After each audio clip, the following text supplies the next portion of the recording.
Bismillahirrahmanirrahim. Assalamualaikum warahmatullahi wabarakatuh. Waalaikumsalam.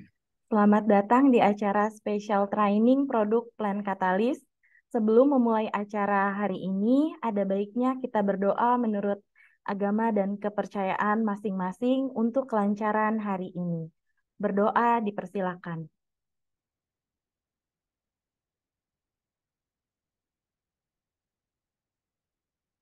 Berdoa selesai. Selamat siang Bapak Ibu Mitra CNI. Salam sejahtera untuk kita semua. Shalom, Om Swastiastu, Namo Buddhaya, salam kebajikan. Perkenalkan, saya Nurma Permatasari, selaku host acara hari ini. Bapak, Ibu peserta seminar online yang berbahagia, Alhamdulillah puji syukur kehadirat Tuhan Yang Maha Esa. Karena atas berkat rahmat Tuhan hari ini, kita bisa bersama-sama kembali menimba ilmu dari narasumber yang luar biasa. Meskipun acara hari ini harus dilakukan secara online, saya yakin Bapak Ibu semua dapat bersemangat sekali untuk mendapatkan ilmu siang hari ini. Special training siang hari ini akan mengusung tema bikin kebun buah panen melimpah yang akan dibawakan oleh Bapak Jayadi Prastyo selaku CNI Product Specialist dengan moderator handal kita Bapak Haji Imam Supriyadi. Panen melimpah merupakan dambaan setiap Bapak Ibu petani. Namun hasil melimpah tidak bisa didapatkan dengan cuma-cuma.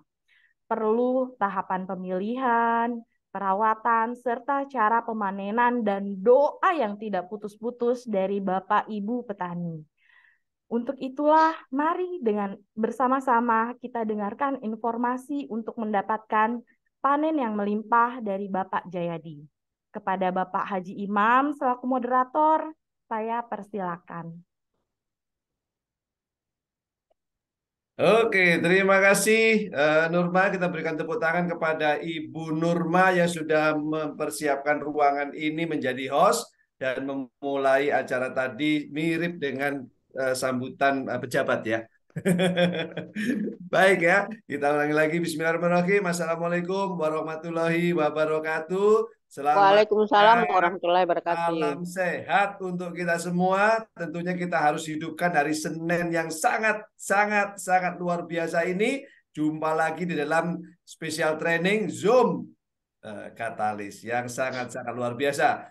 Rasanya ini sudah 4 tahun ya. Selama pandemi kita mengadakan Zoom training spesial Plan Katalis dan pandemi sudah berakhir tapi kita tetap terus menjalankannya. Pertama-tama saya mewakili direksi manajemen karena ini masih bulan Syawal, jadi kami mengucapkan minal aidin wal faizin. Mohon maaf lahir dan batin. Siapa tahu sepanjang pelayanan kami, sepanjang 1 tahun dari CNI kepada mitra-mitra bisnis CNI, ada kekurangan, mohon dimaafkan.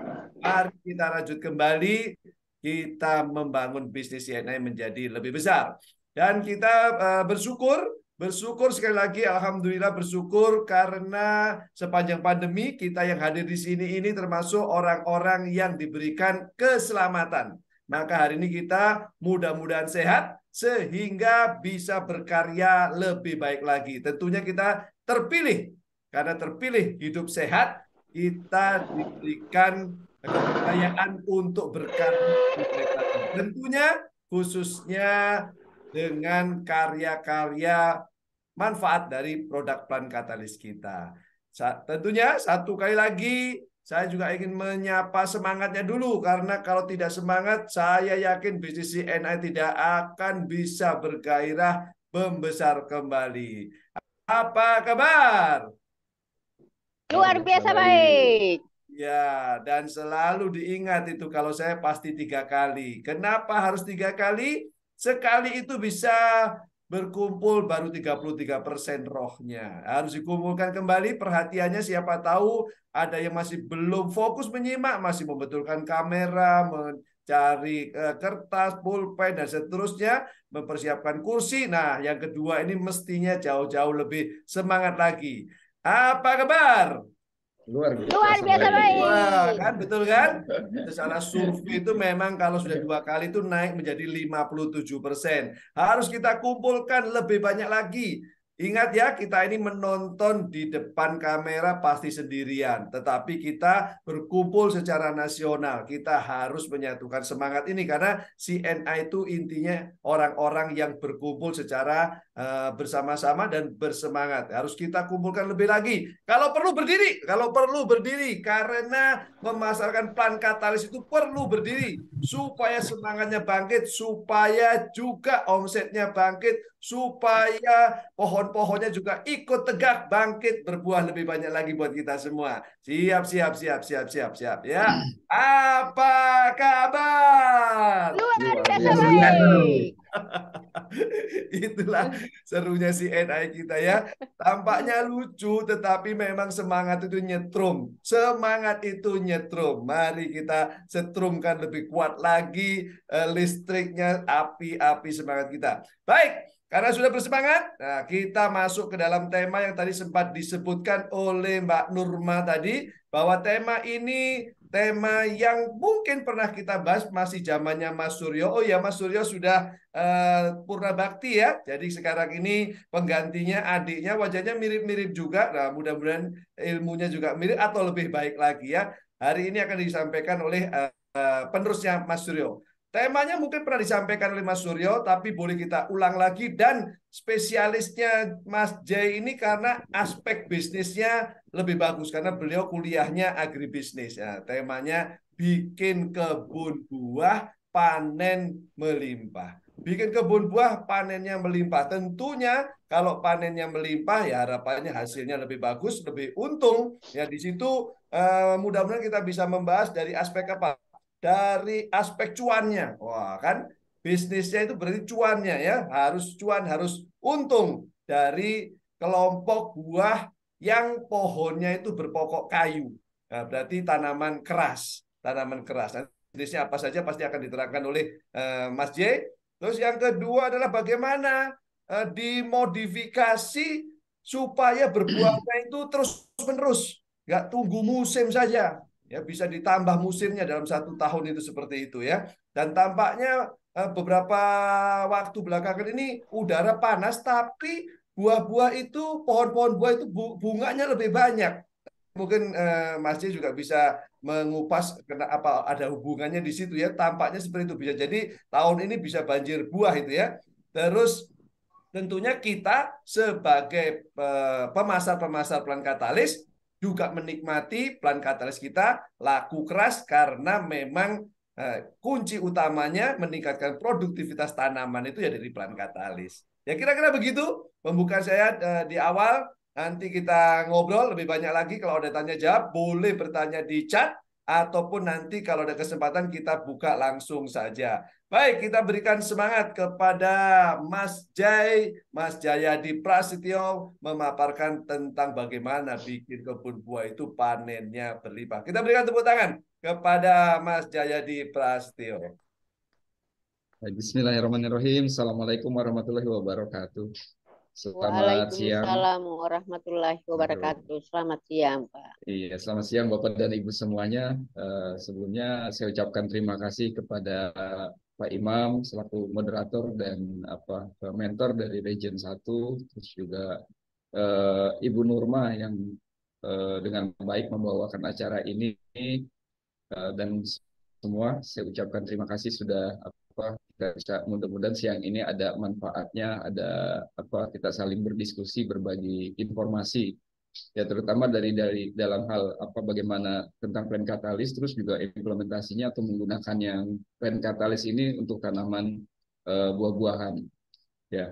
Jadi memang buah-buah ini cukup banyak sekali kalau dijabarkan ya, dari awal sampai akhir itu memang kita berkutat dengan tanaman itu yang banyak menghasilkan nilai itu dari sektor buah-buahan. Nah, termasuk itu di buah sayuran, terus juga di buah-buahan, apa di tanaman hortikultura, tanaman perkebunan, ya, terus juga di tanaman-tanaman apa sekarang ini sudah berkembang di apa lingkungan perkotaan atau pekarangan-pekarangan sempit dengan buah-buahan tabur lampot. Ya, pada kesempatan kali ini saya coba membawakan apa materi yang berkaitan dengan apa yang baru kita angkat di platform YouTube berkaitan dengan tanaman buah-buahan, tanaman perkebunan atau tanaman keras yang bisa kita sebut pohon-pohon buah. Jadi pohon-pohon ini apa memang dari apa sektor pembudidayaan itu ada beberapa kali klasifikasi agar mudah dalam aplikasi-aplikasi pupuk maupun pestisida gitu. Jadi ada yang tanaman perkebunan, tanaman keras perkebunan, ada tanaman keras buah-buahan, terus juga ada tanaman keras dan lain sebagainya. Nah, kemarin ketika berdiskusi dengan Pak Haji Imam, lebih condong bagaimana meningkatkan buah-buahan ini agar panennya bisa melimpah, apalagi bisa strategi di luar musim gitu. Ya memang sekarang ini semakin tahun semakin bertambah ini apa inovasi-inovasi yang dilakukan oleh para periset-periset kita baik dari dalam maupun dari luar negeri yang mencoba mengotak-ngatik DNA buah-buahan yang tadinya hanya bisa panen 1 tahun sekali, ini bisa panen ya hampir bisa apa menghasilkan buah yang setiap tahun itu terpenuhi gitu ya entah itu di masa pembungaannya atau di apa nanti akan saya jelaskan bagaimana sih triknya bisa membuahkan atau misalkan menyiasati strategi-strategi buah yang kondisi harganya ini ketika panen raya buah menumpuk dan akhirnya harganya semakin drop semakin jatuh ya walaupun mungkin di sini saya rasa tidak semuanya kebun buah mungkin ya Pak Haji ya tapi eh, ada peran dari Bapak Ibu ketika memasarkan brand katalis, ada kewajiban atau misalkan apa ya sesuatu hal yang mutlak ini bisa dikatakan sudah sebagai penyuluh gitu. Ya, kalau pemerintah punya penyuluh PPL ya, penyuluh lapangan gitu. Tapi di CNI kita penyuluh-penyuluh mitra-mitra kita adalah penyuluh-penyuluh swadaya gitu. Nah, ini yang menjadikan salah satu apa ya keharusan gitu bagi Bapak dan Ibu untuk memudahkan dalam memasarkan brand katalis itu juga ikut menggali lagi informasi-informasi tentang dunia pertanian gitu. Jadi ketika nanti berhadapan dengan para mitra konsumen yang eh, akan menggunakan brand katalis, Bapak Ibu tidak begitu canggung. Karena sering sekali ketika ada konsultasi masuk ke saya itu pasti permasalahannya saya nggak tahu soal tanaman. Bagaimana tanaman sehat? Kalau manusia saya tahu, tapi kalau tanaman saya tidak begitu tahu. Gitu. Nah ini menjadi salah satu tantangan buat saya sendiri. Itu bagaimana membagikan gitu informasi-informasi yang saya dapat bisa juga nanti Bapak Ibu terapkan jadi informasi baru yang nanti juga akan disampaikan kepada calon konsumen atau mitra-mitra pengguna plan katalis sehingga bisa memahami ini dengan lebih baik lagi dan kadang juga ada penilaian tentang background gitu latar belakang karena saya bukan dari pertanian atau saya latar belakang saya di bidang lain gitu ini tidak masalah gitu jadi dunia pertanian ini sangat luas dan kita bisa belajar itu dari manapun termasuk dari petani yang akan kita tawarkan dan katalis sendiri gitu jadi dari sini kita bisa menyocokkan mana yang bisa menjadi kelebihan pen katalis dan apa yang menjadikan kebutuhan para petani atau konsumen-konsumen calon pengguna plan katalis ini. Ya. Nah, dalam kesempatan ini kita akan bicara mengenai pohon-pohon buah, pohon-pohon buah tanaman keras, bagaimana cara aplikasinya. Ya, mungkin kita bisa lihat slide-nya biar lebih mudah untuk memahaminya.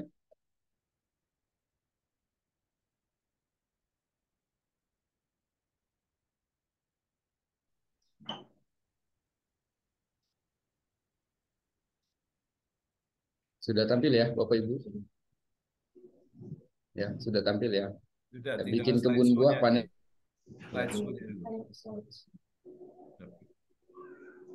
Oke, mantap. Silakan. Ya. Ya, jadi untuk kebun-kebun apa buah-buahan ini memang klasifikasinya banyak sekali gitu. Jadi kalau ingin dibeda-bedakan memang agak berat. Cuman yang saya apa ambil di sini poinnya adalah di mana tanaman buah ini kadang kita ada kekhawatiran nih. Tanaman buah ini kalau kita replanting ya atau kita tanam ulang, lalu bagaimana dengan pohon yang sudah besar? Gitu. Apakah masih bisa menghasilkan atau tidak gitu? Atau malah jadi sampah? Nah, itu jadi kita ada berpikiran ketika itu ditebang kita kehilangan pendapatan. Ya, ada kelebihan di tanaman buah atau pohon-pohon buah-buahan ini selain buahnya juga ada hasil akhir yang apa di kayunya juga bisa dimanfaatkan, tapi ada cara pengolahannya sendiri. Namun saya tidak jauh ke situ, saya fokus bagaimana kebun-kebun buah Bapak Ibu atau calon mitra ini bisa memiliki buah yang melimpah dan apa sih peran peran katalis dalam apa ikut berkontribusi untuk meningkatkan buah-buahan yang melimpah. Ya, seperti kita tahu ya di apa tanaman-tanaman ini kan punya manfaat yang cukup cukup besar ya untuk kehidupan kita sekalian. Ya, seperti yang pertama ini untuk penghijauan dan juga penyedia oksigen. Jadi memang ketika ada pohon-pohon atau tanaman di sekitar pekarangan kita, apalagi banyak kebun-kebun buah ya, ya selain buahnya bisa kita dapat, tentunya yang lebih cepat kita dapat itu adalah oksigennya, udara segarnya gitu ya. Jadi manfaatnya bagi kesehatan juga cukup baik. Apalagi ketika Bapak Ibu rumah di pinggir jalan yang cukup ramai, cukup padat, ini juga jadi filter atau penyaring udara-udara yang kotor dari hasil-hasil karbon pembuangan kendaraan bisa tersaring dulu dari pohon-pohon yang kita tanam di pekarangan. Ya. Nah, selain itu juga untuk di perkebunan yang pastinya akan lebih banyak manfaatnya lagi. Itu selain untuk itu juga berikutnya menjaga ketersediaan air tanah. Ya, jadi dengan adanya perakaran yang kuat, air tanah itu tidak mudah hilang. Dia akan terjaga, tersaring pada apa tanah-tanah yang terikat oleh akar-akar tanaman. Yang berikutnya mencegah terjadinya erosi. Nah, ini sering kita tahu sekali ya. Sekarang banyak sekali hutan-hutan yang ditebangin, yang akhirnya apa timbul banjir di bawah, terus adanya erosi atau banjir bandang dari atas. Makanya ada beberapa program dari pemerintah sekarang bekerja sama dengan para masyarakat di sekitar pegunungan itu dengan menanam buah-buahan ya seperti kopi, kakao, ya coklat gitu. Dibentuk dengan apa LMDH, Lembaga Masyarakat Daerah Hutan gitu, untuk menjaga apa ketersediaan apa menjaga kelestarian lah ya, menjaga kelestarian di hutan di sekitar pegunungan. Nah, yang berikutnya yang jadi isu yang besar itu mengurangi pemanasan global. Nah, ini saat ini memang kita rasakan panas yang begitu luar biasa dibandingkan sebelumnya, ya. Ya entah apa berapa banyak mungkin beberapa tahun belakangan ini yang tanaman-tanaman atau pohon-pohon besar yang sudah semakin berkurang. Dan yang terakhir adalah memberikan keuntungan ekonomi. Nah, ini yang akan kita bahas. Karena memang bicara pertanian itu tidak terlepas dari hanya di bidang agribisnis off-farm. Off-farm itu di dalam produksi budidaya dari mulai persiapan bibit, menanam, sampai perawatan, sampai dengan panen saja gitu. Tapi ada juga nanti yang kita kerjakan sekarang adalah di off-farmnya di bagian pengadaan untuk produksi pengadaan untuk budidayanya yaitu pupuk plant katalis gitu. Nah, nanti di bagian off-farm yang berikutnya adalah di industri hilir yaitu pelaksanaan hasil jadi buah-buahan itu ya. Ya seperti nanti apa hasil buahnya jadikan jus atau misalkan dijadikan apa industri selai atau misalkan industri apa sampai dengan bioetanol itu juga ada yang diproduksi untuk selanjutnya.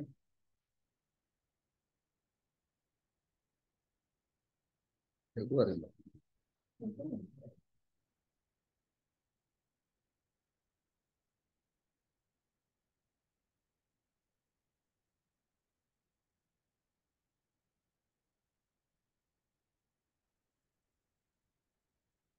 Nah, ini beberapa contoh buah-buahan yang apa pernah menggunakan blend katalis ya. Dari buah naga, alpukat, kelengkeng, kakao, kopi, sampai dengan coklat, ya, jambu merah. Ya, ini ada pesan yang saya coba bawakan lagi dari senior saya Pak Tri Suryono. Satu kali tanam, dirawat bagus, menikmati hasil terus. Tidak repot mengurus, namun bisa petik buah terus. Ya, jadi memang investasi di tanaman buah-buahan ini memang bisa jangka waktunya cukup lama sekali ya. Jadi tidak hanya 1-2 tahun atau mungkin 5 tahunan, tapi bisa berpuluh-puluh tahun gitu. Ini yang menjadikan salah satu peluang untuk masa depan. Ya, atau misalkan Bapak Ibu mau mewariskan memberikan warisan gitu yang terus manjang, ya salah satunya adalah dengan kebun buah-buahan. Ya. Jadi sekali menanam aja, dirawat dengan baik, dengan bagus, terus dapat menikmati hasil yang terus-menerus. Ya. Namun banyak sekali tentunya nanti pasti akan ada kendala. Nah, tapi ada beberapa pengalaman-pengalaman yang saya coba angkat lagi, yang mungkin Bapak Ibu bisa jadikan referensi nanti. Ya. Nah, seperti saya sampaikan tadi di sebelumnya, masa berbuah tanaman ada beberapa tipe tanaman ya. Kalau tadi saya jelaskan mengenai tanaman buah tanaman keras dan tanaman keras buah-buahan, tanaman keras perkebunan, terus juga ada tanaman berbatang yang lain gitu. Nah, memang ada dua tipe ya. Ada yang satu dari tanaman sendiri ada dua tipe dilihat dari batangnya. Ada yang berbentuk herba dan juga ada yang berbentuk kayu gitu. Kalau berbentuk herba ini maksudnya di batang tanaman ini dia bisa menghasilkan fotosintesis. Itu seperti buah naga itu termasuk ke tanaman herba. Ya.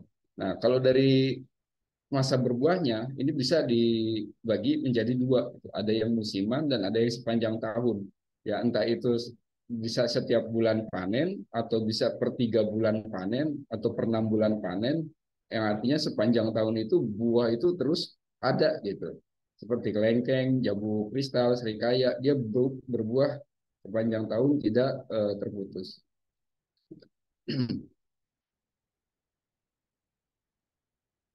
Nah, kalau untuk buah-buahan musiman sendiri ini ada durian, mangga, rambutan.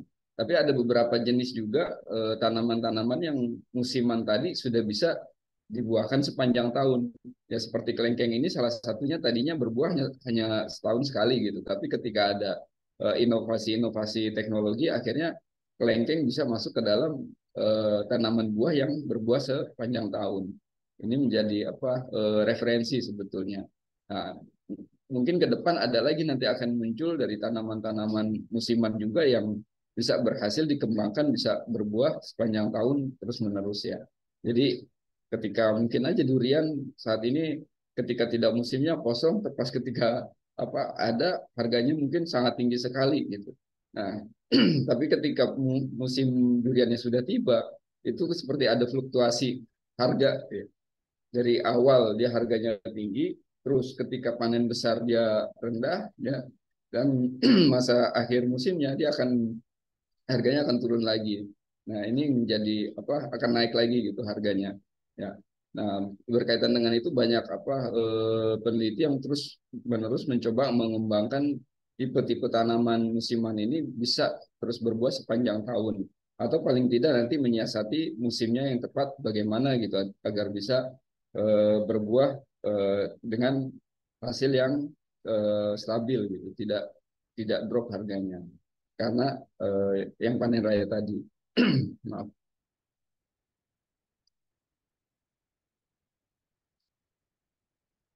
Ya, ini yang sudah saya jelaskan tadi mengenai struktur tanaman buah. Ada tanaman buah berkayu yang seperti durian, mangga, nangka, kelapa dan sebagainya. Terus juga ada tanaman buah berbatang lunak, ya, yang pisang, pepaya.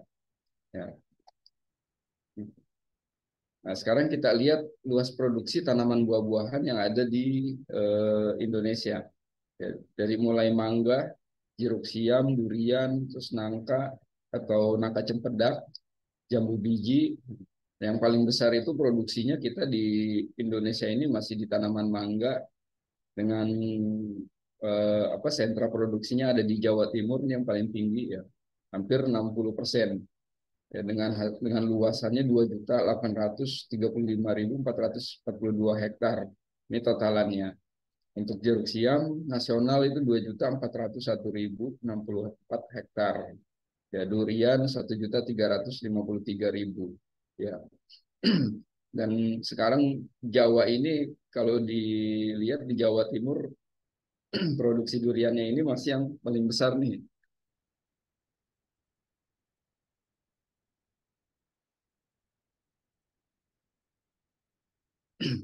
Ya, durian paling besar, terus kedua disusul dengan nangka, cempedak, dengan jambu biji. Ada mungkin nanti buah-buahan lain yang masuk ke dalam kategori ini, apa kategori berbatang lunak yang produksinya juga sampai di angka 2 juta hektar itu juga cukup tinggi. Tapi di materi kali ini yang kita angkat adalah pohon-pohon buah tanaman keras. Ya, Bapak Ibu nanti bisa cari referensi apakah di tempat tinggal Bapak Ibu ini ada yang bisa ditantang untuk dikenalkan plan katalis, ya. Nah, nanti bisa lihat buka datanya. Ya, andaikan dari angka sebesar ini misalkan di Jawa Timur itu 60%-nya, taruhlah 1 juta hektar ya. Nah, berarti berapa yang bisa kita ambil nih, bisa untuk kita kenalkan plan katalis ini, karena memang potensinya cukup besar sekali. Dan ini ketika menggunakan plan katalis banyak sekali manfaat-manfaatnya yang bisa diambil, ya, baik bagi petaninya maupun di tanamannya itu sendiri gitu. Ya, seperti yang pengalaman kita di daerah Lampung Tengah, petani kakao. Ya, ini pada tahun kurang lebih 2007 ini, 2007 dari 7 sampai 9 kilo per pohon panennya. Ya, penggunaan plan katalis 30 gram per 5 liter air. Terus ada juga di daerah Jambu, Kecamatan Liriaja, Sopeng, Sulawesi Selatan. Ini tahun 2007 itu tanaman sehat, daunnya lebih besar. Terus di Jawa Barat juga di perkebunan kakao Bayambang, Purwakarta. Ya, tanaman tahan dengan kekeringan. Nah, terus ada penyakit yang cukup ditakuti atau misalkan jadi khawatiran para para petani kakao ya, yaitu penyakit PBK, penyakit penggerek buah kakao. Jadi kalau misalkan terkena penyakit ini, tanaman buahnya itu menjadi hitam sampai pekat, dan buahnya ini rata-rata kosong, kopong. Jadi Bapak Ibu bisa lihat di gambar itu di tanaman di buah kakao ya, ini sebelah kiri pojok bawah. Ya. Nah, jadi dia buahnya itu hitam berjamur dan kosong itu. Itu kalau sudah terkena seperti itu sulit sekali dapat harga yang bagus.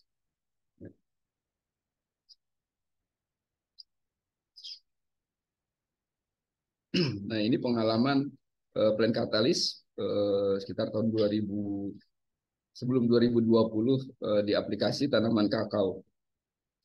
Nah, terus juga ada pengalaman di pohon kopi. Ya, ini dari Pak Lasiman, memiliki 1.800 pohon kopi yang murni, belum sambung stek. Nah, setelah pakai plan katalis hasilnya jadi 15 karung. Dari biasanya kurang dari 5 karung, terus pakai plan katalis hasilnya jadi 15 karung. Diaplikasikan dengan tabur, tugal, dan juga diaplikasikan dengan semprot daun setiap 1 sampai 2 bulan sekali. Ya, yang tadinya hanya kurang dari 5 karung, setelah pakai plan katalis jadi 15 karung hasilnya. Lalu juga ada pengalaman dari Pak Wayan Suparta Bangli. Ya. Ini dari 1.300 pohon dengan luas 1,5 hektar. Jeruknya berbuah sepanjang tahun, tak kenal musim. Lalu kelasnya masuk ke dalam kategori kelas super. Tahun 2009 Pak Wayan ini sudah bisa menghasilkan sampai 300 juta. Ya, kalau mungkin sekarang itu dikonversi dengan nilai emas ya, dengan emas waktu tahun 2009 dengan sekarang itu mungkin Pak Wayan dari 1,5 hektar itu bisa dapat uang sebesar 840 juta ya, 840 juta selama 1 tahun dari hasil bertanam jeruk 1,5 hektar, atau dia punya 1.300 pohon. Ini langsung disupervisi oleh senior saya Pak Trisuryono ya. Nah, aplikasinya waktu itu secara rutin disemprotkan katalis 2,5 gram per 2 minggu sekali. Ya. Ya mungkin Bapak Ibu di saat ini saya rasa jeruk-jeruk siam varietasnya sudah semakin banyak, semakin bervariatif dan tentunya luasannya juga cukup banyak. Mungkin bisa jadi referensi di Bapak Ibu untuk bisa mengenalkan plant katalis nanti di tanaman jeruk. Atau mungkin Bapak Ibu punya jeruk, berarti jangan ragu-ragu lagi untuk pakai plant katalis ya. Di kebunnya bisa digunakan.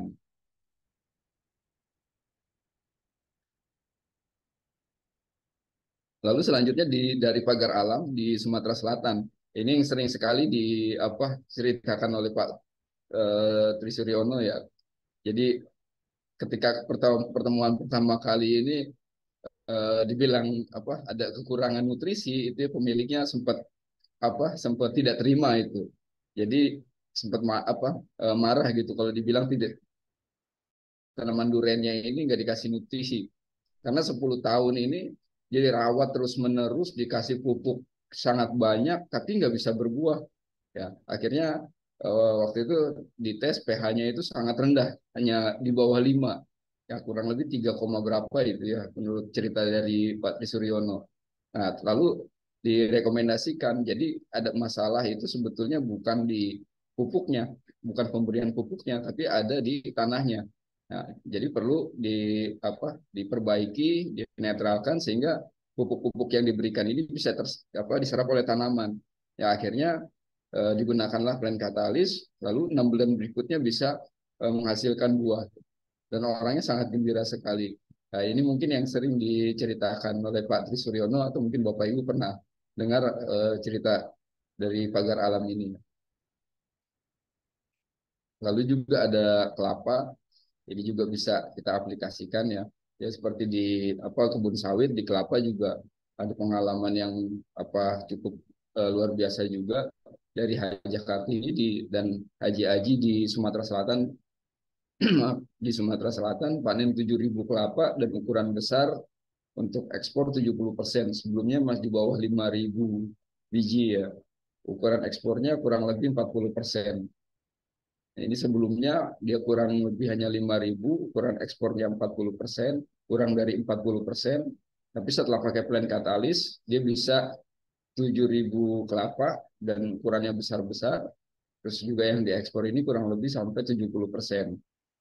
Nah, aplikasinya setelah tabur 10 gram plant katalis di pelepah setiap 45 hari, ya 60 pohon kelapa, minimal 1.000 kelapa muda setiap 1,5 bulan.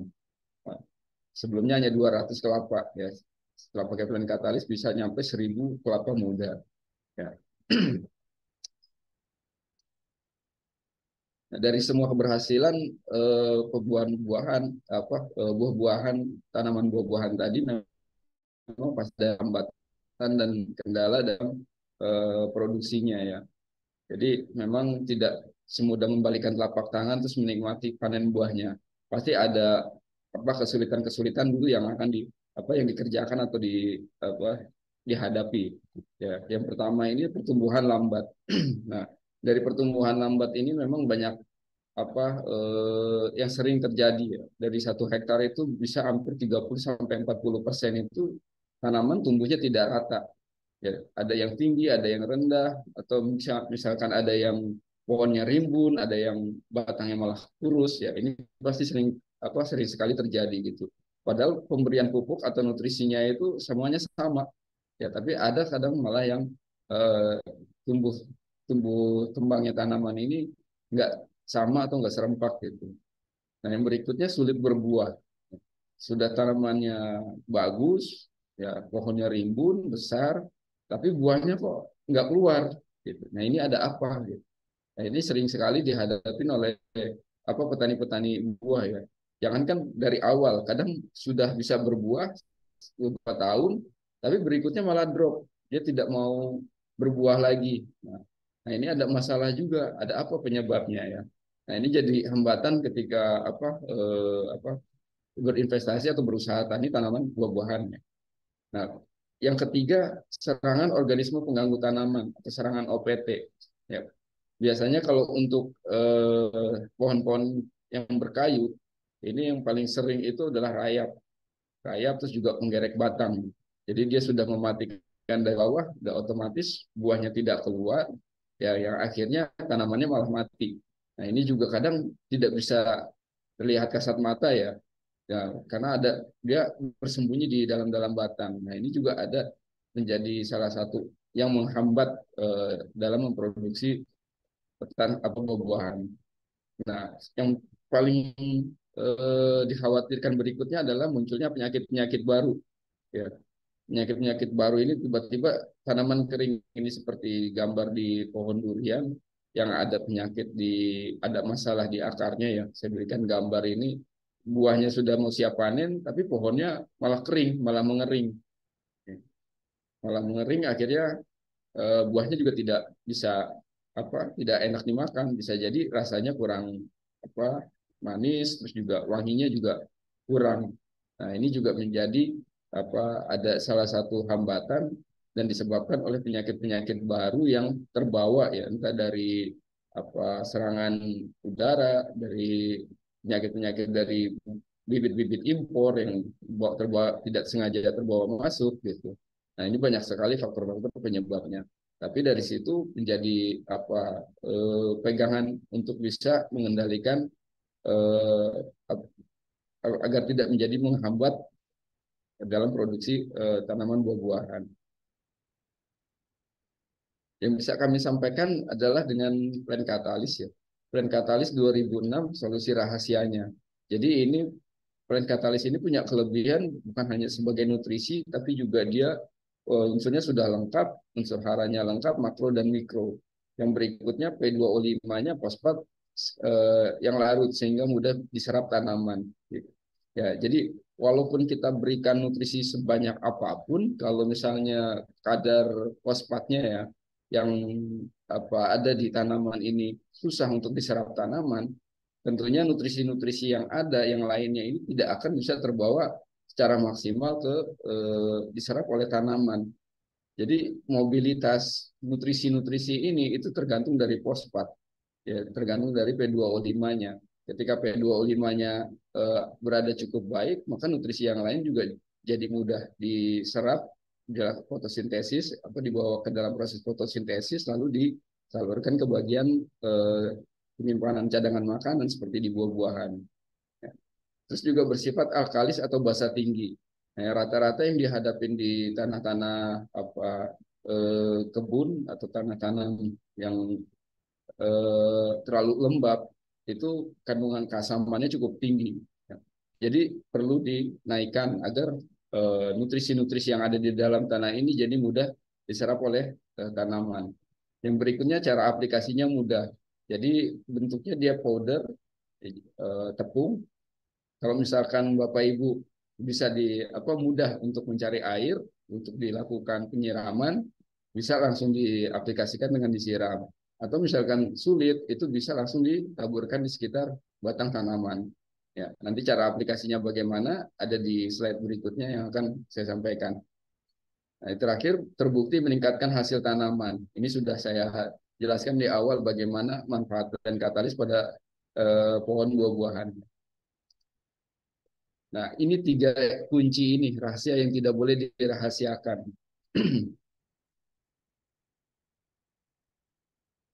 Ya. Jadi ini yang sebetulnya plan katalis ini 3 kunci ini yang tidak bisa dilepaskan, yaitu bersifat alkalis, menetralkan pH tanah. Jadi seberapa apapun pupuk yang Bapak Ibu berikan ke tanaman, kalau pH tanahnya asam, otomatis tanamannya tidak akan bisa menyerap nutrisi secara maksimal. Ya, jadi perlu diperbaiki dulu. Ya. Asam lambungnya, kalau Pak Suryo bilang asam lambungnya terlalu tinggi. Ya. Jadi tidak bisa mencerna makanan dengan baik. Ya. Ini fungsi yang pertama, rahasia yang pertama dari plan katalis. Yang kedua fosfat larut. Ya. Ini salah satu manfaatnya, dia meningkatkan sistem perakaran dari fosfat ini. Tadi saya jelaskan mengenai mobilitas manfaat fosfat di dalam jaringan tanaman. Nah, di luarnya ini bisa kita lihat dari perkembangan perakaran dari luarnya. Ketika fosfatnya ini bisa diserap dengan baik oleh tanaman, maka akarnya itu akan berkembang juga sangat baik gitu, sehingga bisa menyerap nutrisi-nutrisi yang berada di sekitar tanaman ini lebih maksimal dibandingkan dengan tanaman yang kekurangan fosfat. Ini sebetulnya bisa dilihat secara kasat mata itu dari warna daun. Jadi ketika warna daunnya ini ada warna keungu-unguan, itu biasanya tanaman tersebut kekurangan fosfat nih. Jadi Bapak Ibu bisa segera berikan. Namun yang lebih mudah ya dengan memberikan blend katalis. Ya, kalau kita cari dengan pupuk fosfat-fosfat yang lain, ketika diberikan ke tanaman, ternyata fosfatnya itu di dalam kebun Bapak Ibu itu sudah banyak gitu. Cuman masalahnya fosfat tersebut terikat, ya terikat oleh unsur-unsur yang lain, apalagi terikat dari keasaman tanah tadi, sehingga tidak bisa diserap. Nah, jadi bukan ditambahkan dengan pupuk fosfat yang granul yang dari luar, tapi bisa nanti diberikan katalis ya. Ini yang dia melepaskan fosfat-fosfat yang terikat juga di dalam tanah sehingga bisa lebih maksimal. Nah, selain fosfat juga nanti juga akan ada unsur-unsur yang lain yang terikat juga bisa dilepaskan. Ya. Nah, terus yang berikutnya adalah kelebihan dari plant katalis ini tahan dengan OPT. Jadi dia sifatnya membersihkan tanaman ya, menguatkan, terus juga menolak OPT. Ya kelebihannya jadi memang ada seperti ada kandungan sabun atau misalkan lemak ini yang bisa mencuci ya, kotoran-kotoran yang ditinggalkan oleh hama ya seperti misalkan semut atau wereng ya ketika diberikan kita semprot itu plant katalis itu cenderung bersih, tercuci gitu. Jadi kotoran-kotoran itu terbuang gitu dari air yang kita semprotkan itu. Nah, sehingga mengurangi tingkat kerusakan atau pembusukan yang terjadi di batang yang tertempel dari kotorannya. Nah, atau juga dari aroma plant katalis ini sebetulnya menolak kehadiran hama, terutama ketika pada masa fase pembuahan ya. Ini yang sering sekali ada lalat buah misalkan. Lalat buah ini yang menyuntikkan buah itu kan si hama hama betinanya ya. Nah, hama betinanya ini kan dikawinkan oleh si jantan. Jadi ketika mau proses kawin itu biasanya betina itu mengeluarkan feromon atau zat penarik gitu.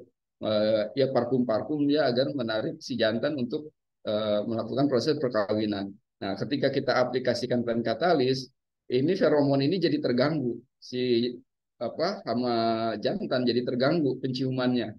Nah, ini menolak kehadiran menolak proses perkawinan dengan si betinanya ini gitu. Jadi tidak begitu mengurangi serangan dari lalat buah.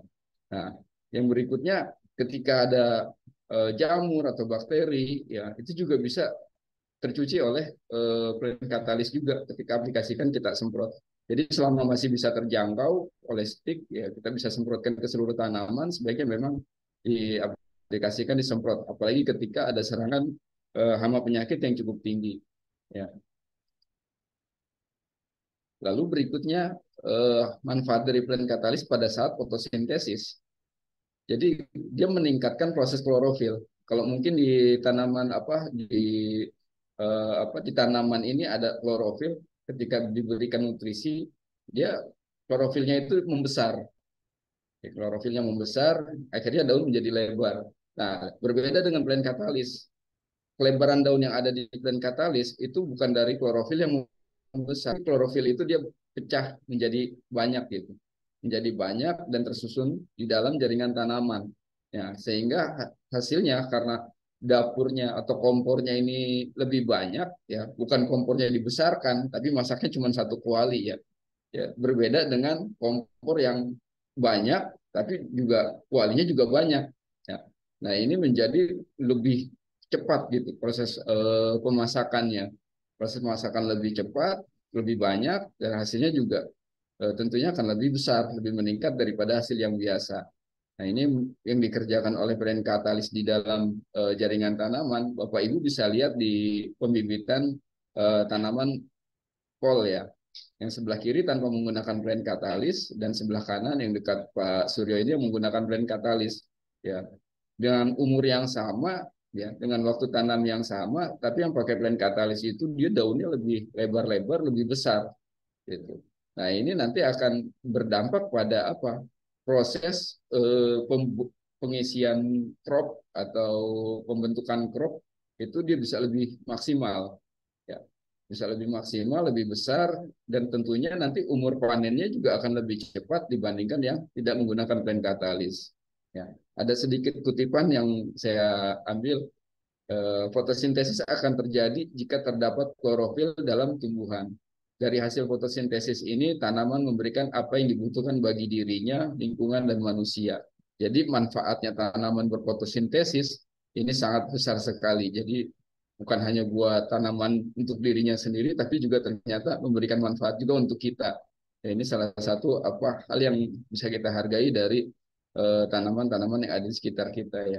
Jadi walaupun bagaimana usahakan Bapak Ibu juga bisa memiliki gitu apa merawat tanaman-tanaman lah di sekitar pekarangan. Untuk manfaat plen katalis sendiri pada tanaman atau pohon-pohon buah ya, kita bisa mulai dari persiapan tanam. Jadi sebelum penanaman, ini manfaat plen katalis bermanfaat untuk menambah komposisi hara pada kompos. Ya, umumnya kan memang kita buat kompos atau dari pupuk kandang atau Bapak Ibu bisa buat vokasi, nanti ditambahkan plen katalis. Ya, dia menambahkan nutrisi yang tidak tersedia di dalam kompos. Karena umumnya kita tidak pernah tahu berapa kandungan standar dari pupuk kompos yang ada yang kita berikan. Gitu. Jadi dari plen katalis ini dengan komposisi yang Bapak Ibu bisa lihat di bungkus atau di kemasan, itu menambahkan unsur hara yang ada pada kompos.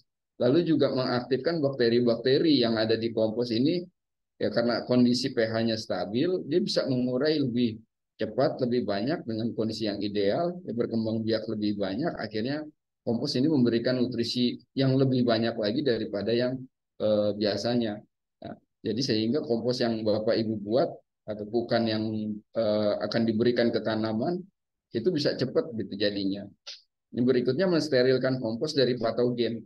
Nah, ini yang menjadi kelebihan juga selain pada di tanaman yang tadi saya jelaskan, tapi juga bisa untuk mensterilkan apa penyakit patogen-patogen, jamur-jamur atau bakteri yang terbawa dari kompos ya atau dari kotoran hewan. Setelah apa pada proses ini biasanya bakteri-bakteri atau kompos apa maaf jamur-jamur yang bisa berbahaya ya ini di steril apa dimatikan gitu. Jadi tidak bisa tumbuh dengan baik ketika diberikan plen katalis. Yang terakhir mempercepat proses fermentasi dan dekomposer. Nah, ini pada saat persiapan tanam. Jadi sebelum tanam kita buat kompos dulu ya atau misalkan buat apa bahan media ya, untuk apa agar tanaman yang kita tanam ini nutrisinya sudah bisa tersedia gitu. Jadi kita buat itu dulu untuk di awal sebelum penanaman. Nah, berikutnya pada saat penanaman bibit, ya.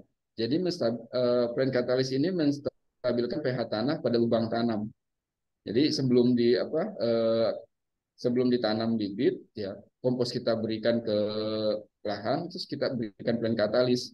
Jadi kita netralkan dulu nih pH tanahnya nih agar ideal tanaman ini tidak ada masa stres gitu. Jadi bisa cepat dia langsung si akar itu dia menyerap nutrisi yang ada di tanah. Berikutnya mensterilkan lubang tanam dari patogen perusak akar. Nah ini sama seperti pada saat persiapan tanam tadi. Gitu. Dikhawatirkan lubang yang sudah kita buat karena waktu yang untuk penanaman kita terlalu terburu-buru, tidak ada proses penjemuran yang waktu lama, akhirnya kita tanam. Nah ini plant katalis ini membantu juga untuk apa mengurangi serangan patogen. Jadi patogen ini tidak apa terhambat perkembangannya ketika kita berikan bibit ini dia tidak langsung bisa menyerang tanaman bibit ya. Dan berikutnya perawatan tanaman hingga panen. Nah, manfaat plant katalis dari merawat tanaman hingga panen ini pasti Bapak Ibu juga ada sedikit tahu ya bagaimana manfaatnya. Namun sedikit saya tekankan lagi bagaimana apa manfaat plant katalis dalam merawat tanaman. Yang pertama adalah menjaga pH tanah agar tetap stabil. Ya. Jadi selama pH tanahnya stabil, tanaman ini bisa menyerap nutrisi yang dibutuhkan baik saat vegetatif maupun generatif. Artinya pada saat sudah masuknya dia musim berbunga atau berbuah, ya ini sudah bisa diserap dengan baik oleh tanaman. Berikutnya memaksimalkan kemampuan tanaman menyerap pupuk. Ya, yang seperti tadi saya katakan manfaat dari P2O5 atau fosfat ini dia membantu tanaman ya dari perakarannya dia bisa berkembang dengan baik lebih daripada yang tidak menggunakan pen katalis. Terus juga ketika terserap itu mobilitas atau membawa nutrisi ke seluruh jaringan itu bisa lebih cepat juga lebih baik dari yang tidak menggunakan pen katalis. Yang berikutnya menjaga jaga dan menanggulangi serangan OPT baik pada tanaman maupun yang mengganggu pada proses pembuahan. Ya. Jadi menjaga dan menanggulangi serangan OPT baik pada tanaman maupun yang mengganggu pada proses pembuahan. Jadi ketika ada masalah hama atau penyakit yang mengganggu atau menyerang kebun Bapak Ibu, itu jangan langsung mencari pestisida atau fungisida A, B dan segala macam ya. Coba dulu kendalikan dengan blend katalis. Jadi sekalian Bapak Ibu memberikan nutrisi ke tanaman ya. Ini juga bisa untuk menekan atau mengganggu serangan dari hama dan penyakit. Ini manfaat blend katalis yang saya sendiri sudah buktikan di tanaman padi yang baru saja panen beberapa minggu ini. Ya, itu ternyata dengan kondisi kering atau kemarau yang seperti ini, ya penyakit kresek menyerang begitu besar, tapi yang pakai plain katalis itu serangannya lebih rendah, ada serangan, tapi dia tidak begitu besar, ya tidak begitu luas gitu serangannya. Dan juga yang lebih luar biasanya itu proses pengisian bulir lebih cepat juga daripada biasanya, ya. Jadi matangnya lebih cepat dari biasanya dan proses pengisiannya tidak terganggu. Nah, ini menjadi kelebihannya. Kurang lebih dengan luasan per 1.000 hektar itu masih ada perbedaan sekitar 40 kilo sampai 50 kiloan per 1.000 meternya itu dibanding tidak menggunakan blend katalis. Bahkan kalau misalkan itu digiling mungkin rendemennya jauh berbeda. Dan ini saya rasakan sendiri gitu bagaimana manfaat plant katalis dia untuk menanggulangi atau menjaga tanaman dari serangan hama penyakit gitu. Ya, jadi manfaat plant katalis ini dari mulai persiapan tanam, terus penanaman bibit sampai dengan perawatan, ini harus Bapak Ibu bisa tekankan gitu. Paling tidak untuk membantu para petani-petani atau petani-petani kebun buah ya, atau Bapak Ibu sendiri ya. Ini ketika ada tanaman yang rusak atau misalkan kurang baik, segera ditolong gitu. Segera disampaikan bahwa plant katalis ini bisa mengendalikan hama penyakit dan juga dia meningkatkan kondisi tanaman agar bisa produktivitasnya bisa naik lagi. Nah, ini yang perlu saya sampaikan dan Bapak Ibu perlu paling tidak di highlight ya atau di garis bawahi tentang 3 hal ini. Untuk cara aplikasinya dari mulai persiapan tanam ya tadi seperti saya sampaikan di pembuatan kompos bisa kita campurkan plain katalis ya, kita gunakan 5 gram per liter ya dengan cara disemprot bisa atau misalkan mau ditaburkan kita gunakan 250 gram sampai 500 gram per ton ya. Kalau misalkan Bapak Ibu di Tabu Lampot nanti akan ada juga slide-nya kita tampilkan juga ya, kurang lebih hampir 1.000-an ya untuk di Tabu Lampot. Nah, itu kita campur plain katalis pada saat di persiapan tanam. Jadi kita buat kompos dulu, terus juga kompos dicampur dengan plain katalis. Ini kita diamkan beberapa saat ya, beberapa hari, baru nanti kita masukkan ke lubang tanam. Nah, di lubang tanam ini sebelum penanaman berikan plain katalis 30 gram per lubang pada 3 hari sebelum tanam bibit ya. Jadi itu minimal 3 hari sebelum bibit ditanam ya, kompos dan plain katalis itu sudah diberikan lagi. Gitu. Seperti saya sampaikan di awal, dia untuk menetralkan pH tanah. Jadi agar ketika Bapak Ibu tanam bibit di lubang tersebut, itu bibit itu sudah siap tumbuh kembang gitu. Tidak perlu adaptasi yang begitu panjang. Nah, ini manfaatnya. Terus aplikasi berikutnya ada dua, saya bagi menjadi dua kategori ya. Tanaman yang pertama itu tanaman belum menghasilkan, TBM, dan juga ada tanaman menghasilkan. Kemarin saya sempat share juga ke mitra ya. Saya lupa cantumkan keterangan TBM dan TM gitu. Aplikasinya bagaimana. Nah, TBM itu apa, Pak? Gitu. Nah, ini banyak yang belum tahu nih mengenai ini. Jadi TBM ini masuk maksudnya adalah tanaman belum menghasilkan. Ya, jadi dia masih di masa kategori vegetatif. Ya. Nah, aplikasinya bisa kita tugal atau tabur plen katalis dengan dosis 10 sampai 50 gram per pohon setiap 3 sampai 4 bulan sekali. Ya. Ini tergantung dari diameter batangnya. Kalau di bawah 20 kurang lebih kita bisa pakai 10 sampai 20 gram per pohon setiap di 3 sampai 4 bulan sekali. Ini bisa diaplikasikan bersamaan dengan NPK atau dicampur dengan NPK, kita aduk terus diaur di sekitar tanaman atau disebarkan di sekitar batang tanaman. Terus yang berikutnya aplikasi dengan sistem spray atau semprot. Ya, kita pakai dosisnya 2,5 gram per liter, kalau bisa disemprot 1 sampai 2 bulan sekali. Nah, untuk tanaman-tanaman yang sedang sakit atau misalkan terkena penyakit atau kondisinya kurang baik, saya sarankan untuk aplikasinya kalau bisa disemprot aja gitu. Disemprot di sekitar tanaman secara merata.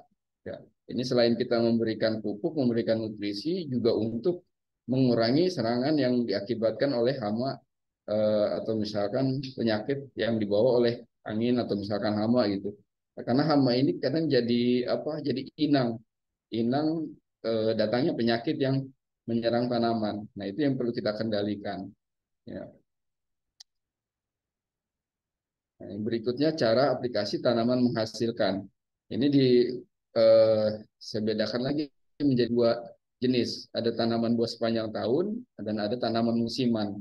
Kalau pemerintah bilangnya yang tanaman buah sepanjang tahun ini namanya bujang seta, tanaman buah sepanjang tahun. Nah, aplikasinya kita pakai tugal 10 sampai 50 gram penkatalis setiap 2 sampai 3 bulan sekali, atau semprot 2,5 gram penkatalis setiap setengah sampai 1 bulan sekali. Ya, ini seperti tanaman jambu kristal, jeruk, sawo, serikaya, dan sejenisnya yang dia tiap sepanjang tahun itu ada buah dan ada bunganya. Cuman yang perlu diperhatikan ketika Bapak dan Ibu mau aplikasikan ini dengan cara disemprot, terus bunganya ini kan kadang tanamannya sudah berbuah, terus bunganya juga ada gitu. Ini ketika berbunga, terutama serbuk sarinya sedang muncul dengan bagus ya, sebaiknya ditahan dulu gitu, jangan dilakukan penyemprotan. Tahan dulu beberapa hari, nunggu sampai si putiknya ini sudah mengering, baru kita aplikasikan plen katalis dengan cara disemprot. Nah, ini salah satunya untuk mengurangi serangan lalat buah gitu yang bisa menghinggap dari bakal buah yang bakal buah yang baru keluar terus diserang sama lalat buah atau misalkan nama yang lainnya. Ini kita bisa kendalikan gitu, dengan plen katalis yang disemprot ke seluruh tanaman. Berikutnya tanaman musiman. Ini diameter batang kalau kurang dari 20 cm kita bisa aplikasikan dengan tugal. Dosisnya 10 sampai 30 gram plen katalis per pohon ya, setiap 3 sampai 4 bulan. Kalau untuk semprot kita pakai 2,5 gram plen katalis setiap setengah sampai 2 bulan. Tapi kalau untuk yang batang besar kita pakai dosis di atas 30 gram. Jadi kalau di bawah 20 gram kita pakai 30 gram ke bawah, kalau di atas 20 cm diameternya kita pakai 30 sampai 50 gram. Kalau untuk dosis penyemprotan sama, kita pakai 2,5 gram plen katalis per liter setiap setengah sampai 2 bulan sekali. Jadi perbedaannya itu aja dari diameter batangnya itu. Jadi Bapak Ibu bisa perhatikan ya, Kalau tanaman saya jeruk pakai ini, terus kita mau pakai tugal, berapa idealnya kita berikan? Ya, kalau di bawah 20 cm, Bapak bisa pakai 10 sampai 30 gram. Tapi kalau di bawah atas 20 cm, 30 sampai 50 gram. Ya. Ini diameter batang atau lingkaran batangnya itu bisa diperhatikan dulu sebelum kasih rekomendasi berapa idealnya diberikan plan katalis. Selanjutnya untuk aplikasi tabu lampot. Bahan bakunya ya sama nanti seperti pembuatan kompos, yaitu plan katalis, tanah, kompos atau pukan, juga ditambah arang sekam. Perbandingan 1:1:1. Ya. Jadi 1 ton kompos media kita berikan plan katalis 500 gram. Ya. Lalu untuk aplikasinya, setelah tanam kita bisa tabur atau dengan cara kocor diberikan pen katalis 10 sampai 30 gram per pohon, ya. Plus NPK boleh dicampur dengan NPK.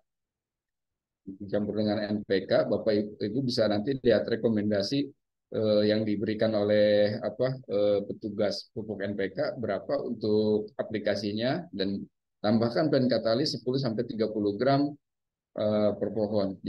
Terus cara aplikasinya ditabur di sekitar kanopi atau bisa juga dikocorkan. Ya, nanti ini akan saya share juga ke Bapak Ibu untuk bisa nanti dipelajari setelah Zoom training ini. Nah, kalau untuk aplikasi semprot 2 sampai 2,5 gram per liter pen katalis disemprot secara merata menyeluruh, ya, ke daun, ke ranting, ke batang, itu disemprot semua, dan usahakan dari jam 6 sampai jam 9 pagi atau nanti dilanjutkan di sore hari jam setengah 4 sampai jam 6 sore setiap 2 sampai 4 minggu sekali. Jadi penyemprotan ini bisa dilakukan secara rutin setiap 2 minggu, apalagi di tanaman buah-buahan yang sepanjang tahun dia bisa berbuah terus. Ya, jadi walaupun di dalam pot, ditabur lampot, dan setiap 2 minggu bisa semprot terus. Jadi itu tadi saya memberikan nutrisi juga untuk menjaga serangan hama penyakit. Dosisnya 2 sampai 2,5 gram per liter air. Nah, untuk dosis nanti disesuaikan dengan jenis tanamannya. Ya, Bapak Ibu mungkin ada flyer-flyer plan katalis ya yang dari dulu sudah di share ke Pak Suryo, atau nanti bisa minta lagi ke saya nanti melalui Japri gitu, untuk tanamannya apa, pakai dosisnya berapa, nanti saya berikan gitu. Terus juga yang berikutnya, hindari penyemprotan saat tanaman berbunga. Nah, ini yang perlu ditekankan, jangan sampai ada masalah bunga rontok misalkan, atau misalnya ada kendala tanamannya jadi rusak gitu. Ya, karena memang ketika masuk generasi proses pembungaan itu energi yang dibutuhkan tanaman juga cukup besar. Nah, jangan sampai itu terganggu kita yang momentumnya nggak pas gitu. Nah, ketika dapat bunganya itu sudah kering, baru kita bisa aplikasikan lagi. Insya Allah dia pembuahannya juga akan lebih maksimal lagi. Nah, ini yang perlu diperhatikan. Jadi aplikasi tabur lampot, terus juga aplikasi di kebun tadi sudah saya sampaikan kurang lebih hampir sama ya. Nah, selanjutnya ada tentang bu resep berbuah di luar musim, obsession. Nah, ini yang sering sekali ini yang sebetulnya saya juga butuh sekali informasinya. Ketika buka literatur dan saya juga diskusi sama teman-teman penyedia bibit-bibit buah, ya. Ada beberapa hal yang juga memang harus diperhatikan. Yang pertama itu dari kesehatan tanamannya, yang kedua cabang daunnya, ketiga umurnya cukup gitu. Jadi bisa hampir semua tanaman. Cuman yang perlu diperhatikan adalah ini, 3 hal ini, kesehatannya, terus cabang daun, cukup umur. Kesehatannya bagaimana? Ya, tanamannya harus sehat, jadi tidak boleh terserang penyakit gitu. Apalagi ada hama atau penyakit yang sedang menghinggap tanamannya. Nah, terus yang berikutnya cabang daunnya. Jadi cabang daunnya yang bisa dilakukan obsession ini harus merata. Jadi tidak ada yang besar atau tidak ada yang kecil, apalagi percabangannya ini semerawut gitu, tidak dipelihara daun cabang airnya. Nah, ini juga tidak boleh dilakukan dulu obsession. Dan terus berikutnya memiliki daun tua yang hijau mengkilap. Nah, artinya ketika sudah banyak ya, hampir 90% tanaman ini memiliki daun tua yang hijaunya mengkilap, ya berarti dia sudah masuk ke fase generatif gitu. Jadi sudah cukup lah untuk bisa dilakukan obsession. Dan berikutnya cukup umur. Nah, tanaman sudah cukup umur dan pernah berbunga. Nah, ini yang satu lagi, pernah berbunga ya. Terus tidak dalam fase vegetatif. Nah, ini sering sekali kadang kalau kita beli tanaman di tukang bibit itu biasanya sudah mulai berbunga nih. Atau tanaman kok batangnya kecil tapi sudah berbuah ini. Ya, Bapak Ibu perlu perhatikan dulu, jangan sampai nanti sampai di rumah langsung dilakukan teknik obsession. Ya, jadi jangan dulu lakukan seperti itu. Jadi biarkan dulu dia tumbuh, tumbuh besar, ya punya cabang yang merata, terus daun tuanya nanti yang ketika buah itu sudah dipetik misalnya, itu biarkan dia tumbuh dulu, biar selesai nanti di rumah yang barunya dengan media yang baru tumbuh, baru nanti dapat bunga yang bunga pertama yang sudah bisa berbuah. Nah, berikutnya baru bisa dilakukan obsession gitu. Jadi jangan langsung dari bapak ibu beli dari tukang kembang misalnya dibawa ke rumah, dibuahkan terus langsung dilakukan obsession. Nah, ini sangat riskan sekali dan mungkin besar sekali tingkat kegagalannya. Ya, jadi biarkan dia masuk masa generatif di ketika itu tanaman itu sudah berada di medianya atau di tempat tumbuhnya gitu. Jadi sudah masuk masa generatif di tempat yang pas. Nah, untuk teknik obsession sendiri sebetulnya ada dua. Ada cara tradisional, terus juga ada dengan cara progresif ya. Kalau tradisional seperti Bapak Ibu mungkin sering lakukan ya, atau mungkin dari kegiatan turun temurun lah istilahnya. Orang tua saya dulu suka dibacok-bacok katanya batang tanamannya gitu. Nah, itu memang salah satu hal yang bisa untuk merangsang tanaman itu bisa berbuah. Nah, seperti misalnya ada beberapa poin ini yang saya tulis ya.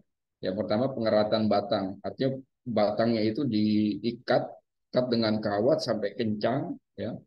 Itu biar selalu dibuka kembali, terus dia akan mengeluarkan bunga. Nah, terus juga ada cara yang kedua dengan cara pruning. Nah, cuman pruning dalam fase tradisional ini itu memangkas tanaman sampai botak, gitu. Betul-betul daunnya itu sangat sedikit sekali itu di pruning atau pemangkasan. Nah, yang ketiga pelukaan. Nah, pelukaannya mungkin sering sekali ini yang kita temukan ya. Tanaman dibacok-bacok ya dibuat luka agar bisa merangsang keluarnya bunga. Terus juga pengikatan ya. Nah, yang berikutnya stressing air. Nah, ini stressing air di sini maksudnya itu tanaman itu dikeringkan total sampai tidak ada sampai mengering gitu, mengering tanamannya sampai benar-benar mau mati. Terus berikutnya diberikan air secara berlebihan sampai dia banjir itu di pangkal bawahnya. Nah, lalu nanti dia akan keluar bunga. Nah, tapi cara-cara seperti itu tidak dianjurkan.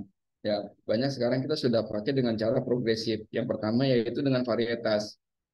Nah, varietas sekarang ini memang ada beberapa yang sudah dikembangkan ini. Jadi ya harusnya misalkan musim berbuah normal untuk satu tanaman itu di bulan Februari misalkan. Februari itu musim panennya. Tapi di Januari itu sudah ada tanaman yang sudah berbuah gitu. Nah, lalu di Februari itu hampir semua tanaman tersebut itu dari mana-mana berbuah, dan di Maret itu sudah tidak ada pembuahan tapi masih ada yang berbuah sedikit-sedikit. Dan ada beberapa periset yang mengembangkan buahnya itu bukan berbuah di Februari gitu. Tapi dia berbuahnya di April atau di Mei. Nah, ini digeser. Jadi waktu pembuahannya digeser. Itu yang pertama. Terus yang kedua, waktu pembuahannya itu panjang gitu. Panjang tidak seperti kurva gunung, tapi dia dibuat lebih panjang. Misalkan dari Januari itu sudah berbuah sampai ke Maret itu pembuahannya stabil gitu. Varietasnya dibuat seperti itu. Ya. Nah, itu salah satu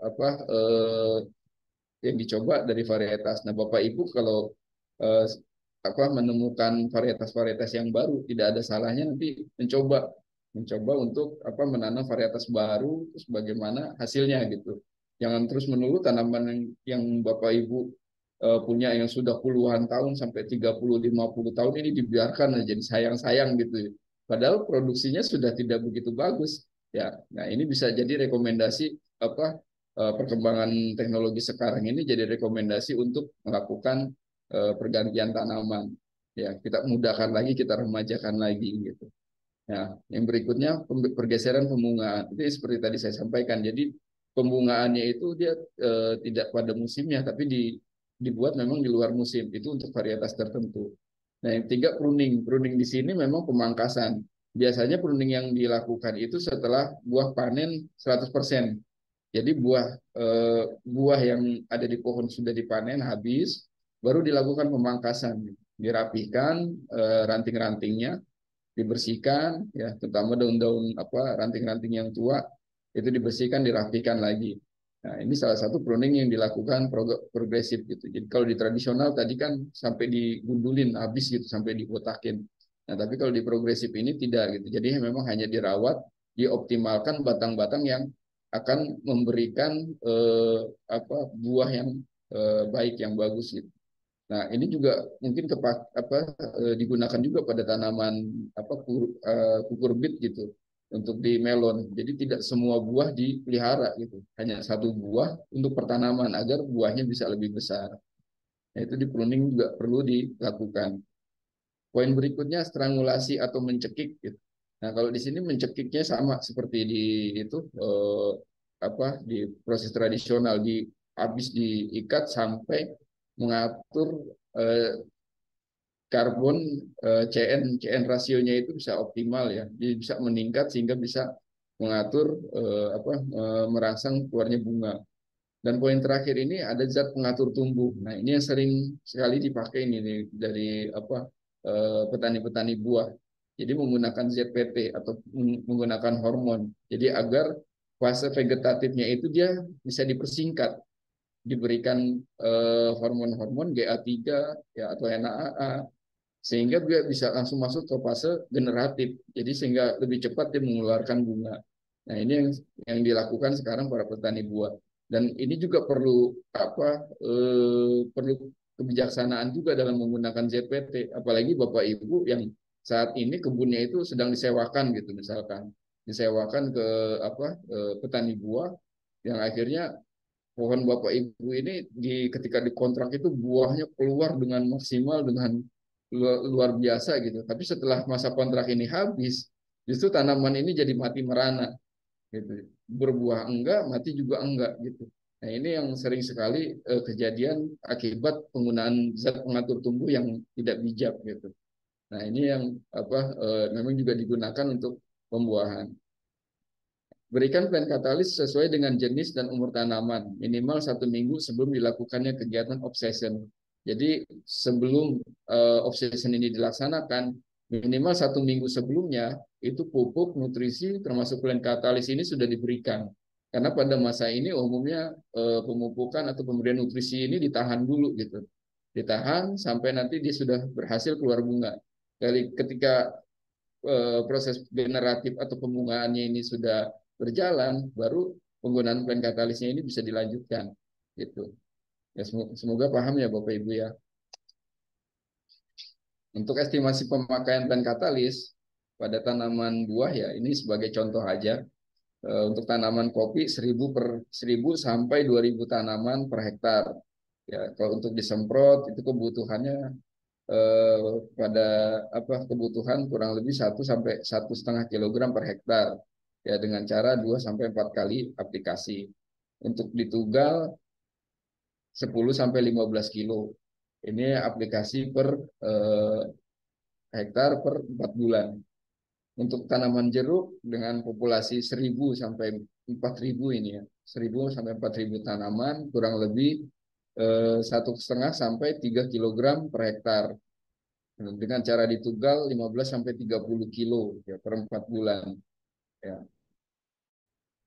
Nah, ini sebagai contoh aja untuk penggunaan plan katalis.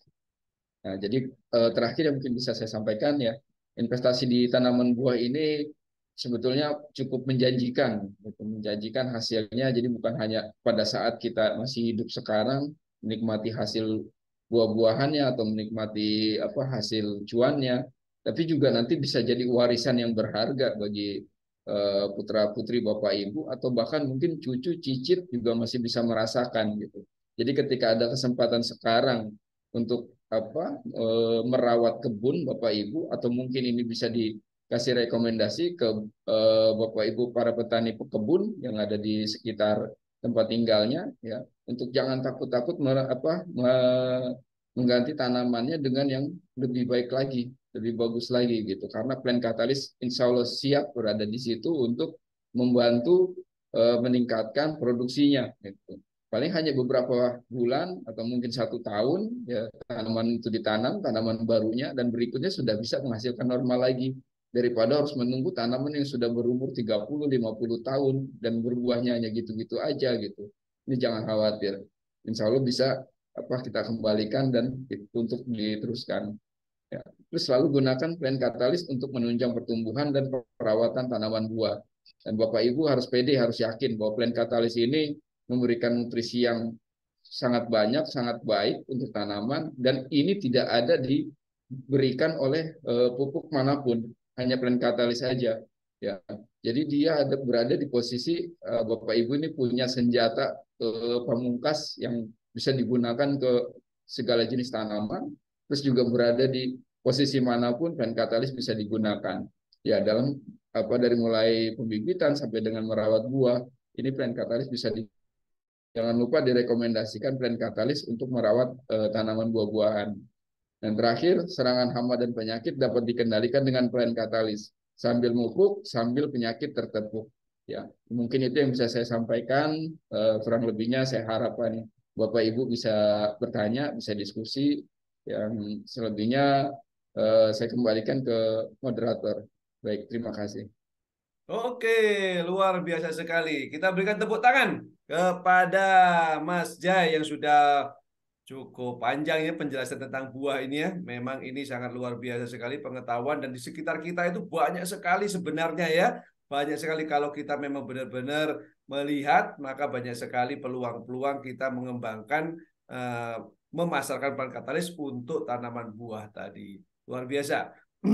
Baik, saya akan buka pertanyaan. Siapa tahu ada yang penasaran ini karena tentunya penjelasan ini menarik. Nah, kita lihat di chat room, rupanya di chat room ini ada Mbak Nurna. Mbak Nurna sudah join lagi untuk membacakan atau saya saja membacakannya?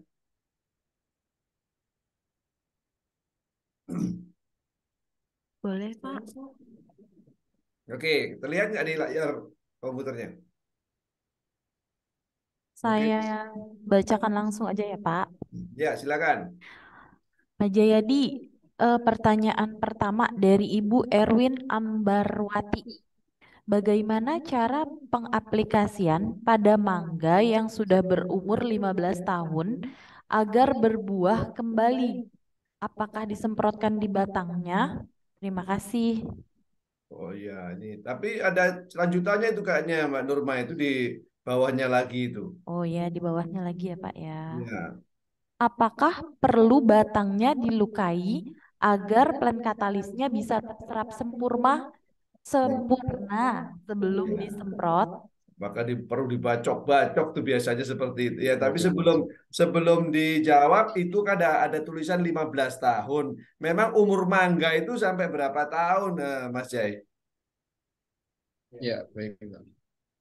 Untuk mangga sendiri sih sebetulnya ada yang umurnya hampir 70 tahun. Karena kebetulan penelitian saya itu di tanaman mangga di Majalengka. Itu ketemu sama pohon yang 70 tahun, tingginya itu di atas 25 meter, Pak. Tanaman mangga. Oh, Dan masih buah ya? masih buah, tapi sudah tidak optimal kalau dilihat dari postur badannya gitu. Kalau postur tanamannya itu dengan hasil buah segitu tuh kalau menurut saya lebih baik ditebang gitu. Ya, jadi Ditebang, diganti lagi yang baru. 15 tahun itu masih muda atau bagaimana?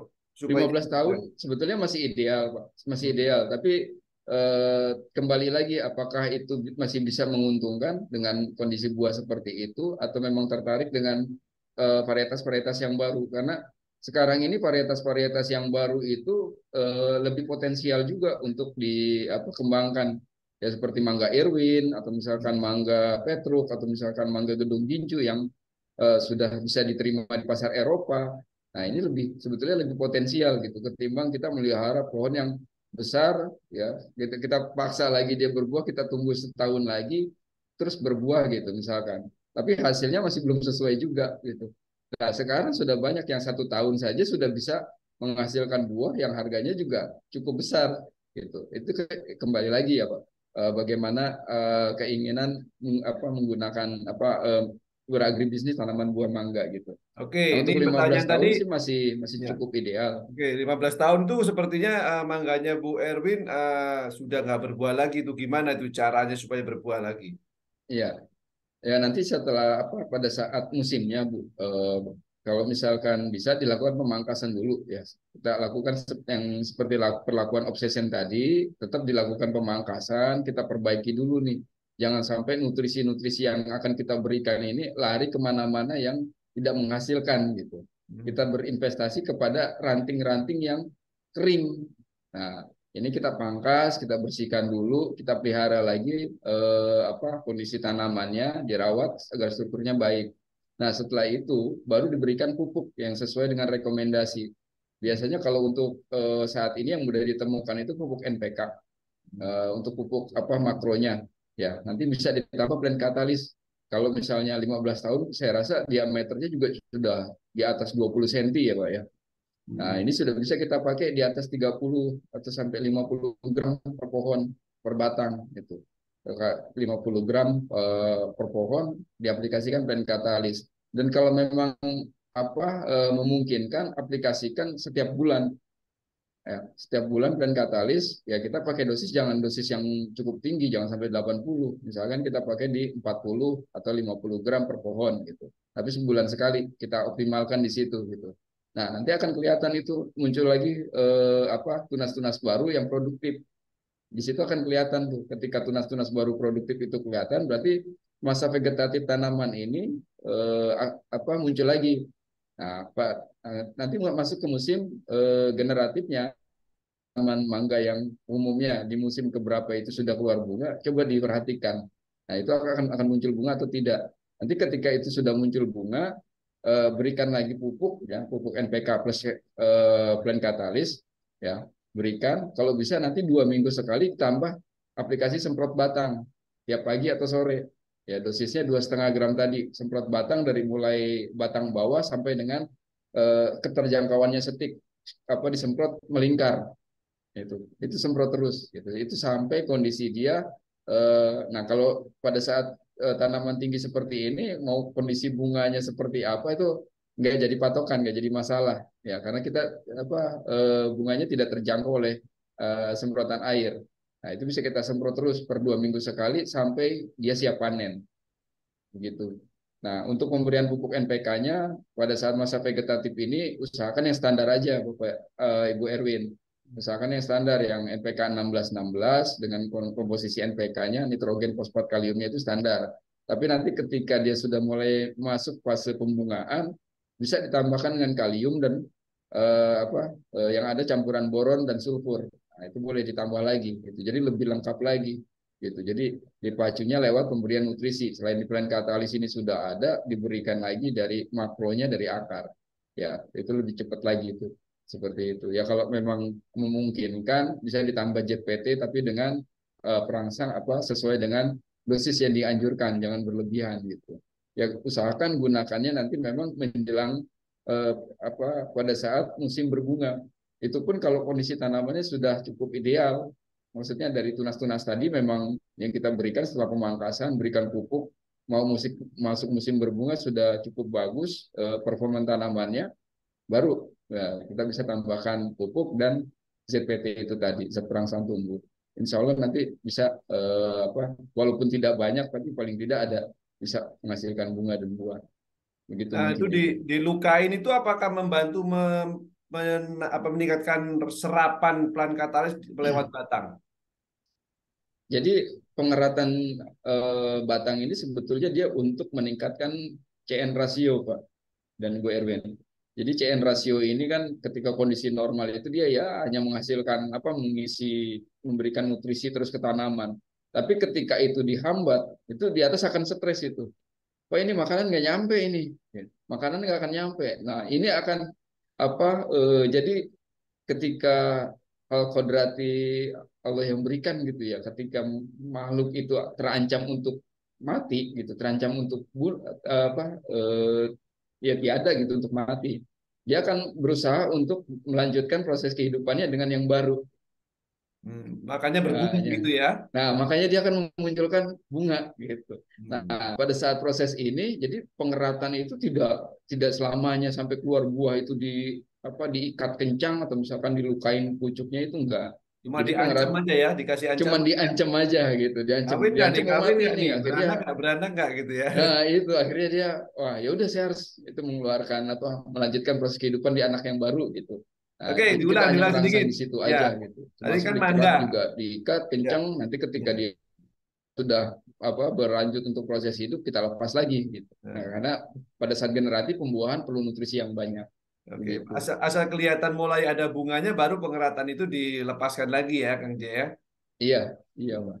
Oke, coba sedikit diulang kalau mangga itu karena masih buah musiman, berarti setelah musimnya berlalu, baru dilakukan pruning, pemangkasan-pemangkasan, Ya, nah, pemangkasan dulu. kemudian dipupuk NPK sebanyak berapa itu takarannya itu? Kalau untuk takaran pastinya Bu Erwin nanti bisa tanya ke apa toko yang nanti apa mendapatkan itu ya NPK ya.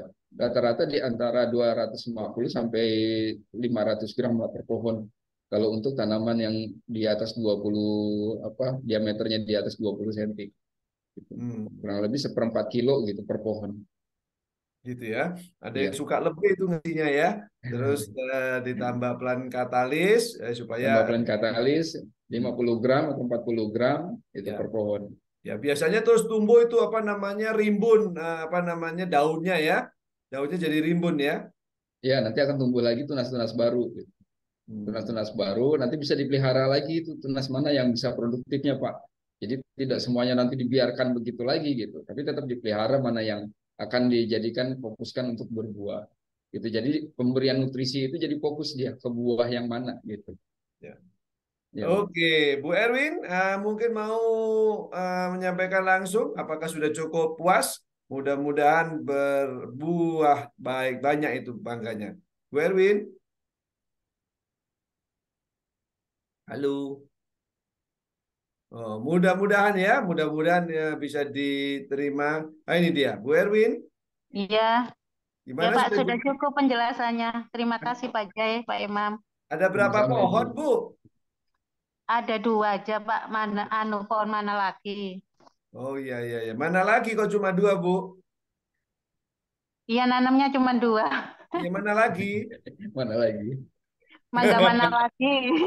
Iya mana lagi kok cuma dua gitu kan? Iya. Oke, mudah-mudahan nanti ini lagi ya. Nah ini salah satu case juga bahwa kita itu melihatnya jangan cuma dua pohon itu ya. Mungkin tetangga kita punya. Bahkan yang paling bagus adalah kebun buah itu sekarang bukan tinggi-tinggi, pendek-pendek. Nah itu baru ada nilai bisnisnya untuk memasarkan plant katalis jauh lebih banyak. Kalau cuma dua itu kan nanti akan akhirnya plant katalis cuma terpakainya cuma 100 gram karena masing-masing 50 gram ya Mas Jaya. Jadi kapan Iya betul Pak. lagi bahan katalisnya Yang jadinya kan? lainnya belum ditanam Pak, masih Oke. berupa bibit. Oh Ya, masih baik. berupa bibit ya nyiapin Nah, kebunnya ya Bu. bibit pun juga bisa Kalau menggunakan bahan katalis ya dan iya tetangga-tetangga. Makanya itulah namanya mana lagi, mana lagi, mana lagi? mana lagi. Benar Oke, lagi. Terima selamat kasih Pak Imam. memikirkan sisi bisnisnya ya. Baik, Ya. Mbak Nurma dibacakan lagi pertanyaan ada yang di luar dari Bu Erwin silakan. Pertanyaan selanjutnya, Pak Jai. Karena Iya Bu. unsur-unsur yang terkandung di dalam plan katalis sedikit persentasenya, lalu bagaimana cara penjelasannya ke petani sawit yang selama ini mereka pakai pupuk NPK? Nah, iya betul nih Kak Pak Pardin yang nanya ini luar biasa produktivitas memasarkan plan katalis yang sering kita lihat di WA grup Katalis Sumatera itu rajin sekali ya pasti dikasih pertanyaan oleh petani-petani sawit Wow, ini banyak kok, ini kok unsurnya atau sedikit atau bagaimana. Ayo ke ini wajahnya Pak Pardin sudah muncul ini. Silakan Pak Pardin mau memperjelas pertanyaan, boleh silakan. Silakan Pak. Dinyalakan dulu mic-nya Pak Pardin.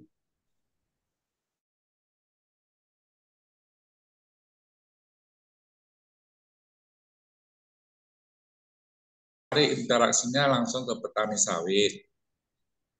Nah, yang mana selama ini kan mereka memakai pupuk NPK ya, yang dosisnya N-nya, P-nya, K-nya cukup tinggi.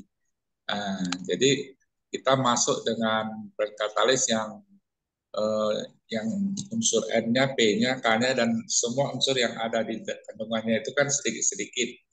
Jadi bagaimana cara meyakinkan mereka kalau dengan unsur yang sedikit ini bisa membuat hasil panen yang meningkat.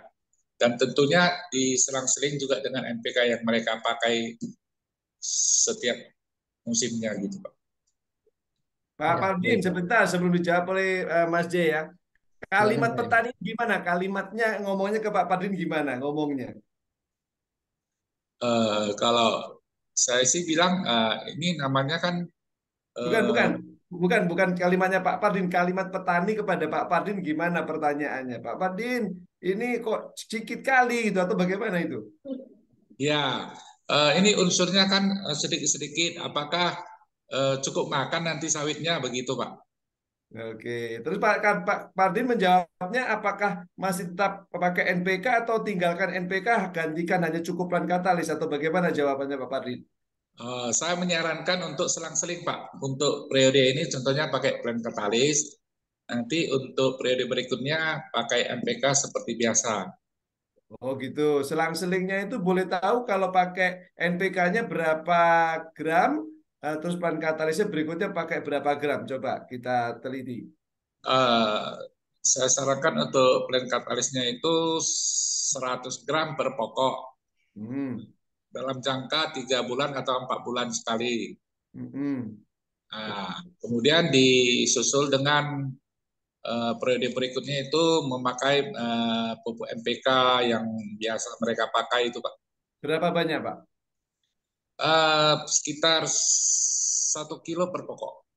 Oh gitu. Jadi misalkan pemupukan 4 bulan sekali atau 3 bulan sekali, yang pertama plan katalis 100 gram, kemudian NPK-nya 1 kilo, terus 3 bulan lagi plan katalis lagi, begitu ya Pak ya? Saran Pak Pardin begitu ya? Ya benar Pak. Oke, makanya petaninya khawatir itu nanti bayinya kurang makan itu ya, atau anaknya kurang makan.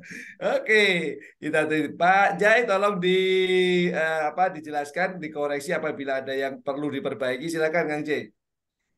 Eh, Bagaimana ya Pak ya?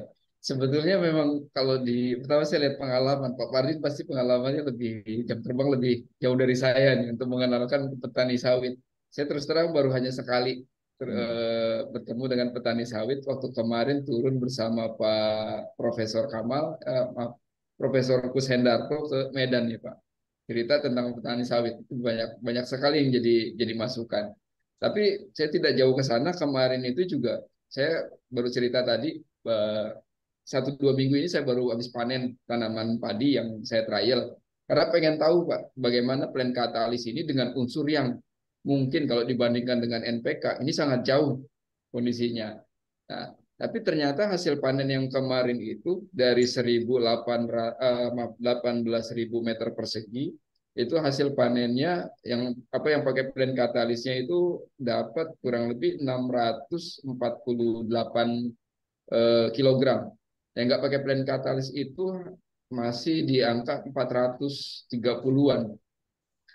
Yang nggak pakai plan katalis. Tapi yang nggak pakai plan katalis itu ditambah lagi Pak. Selain pupuknya sama, pupuk makro yang sama, dia masih ditambah lagi pupuk mikro yang lain dengan kandungan nitrogen, fosfat, kalium yang lebih tinggi daripada plan katalis.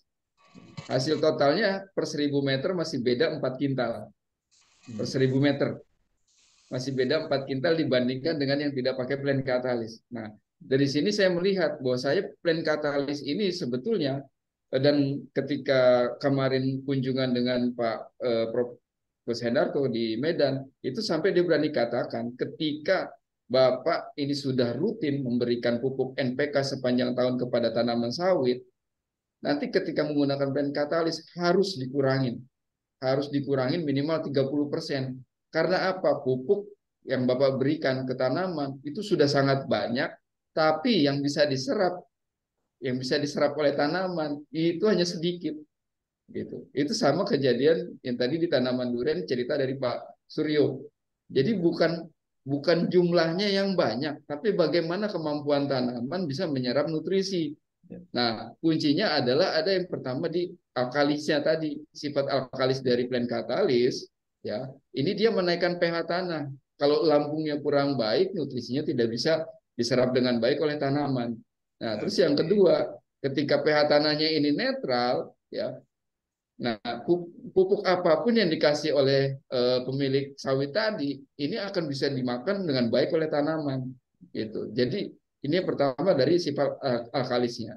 Terus yang kedua dari kandungan nutrisinya, fosfatnya kita lebih mudah diserap oleh tanaman. Beda dengan yang dibuat oleh pabrik, misalkan kandungan 16%. Dari satu kintal 16% berapa sih? Hanya 16 kilo. Ya, 16 kilo. Sudah begitu bentuknya batuan lagi. Batuan ketika diberikan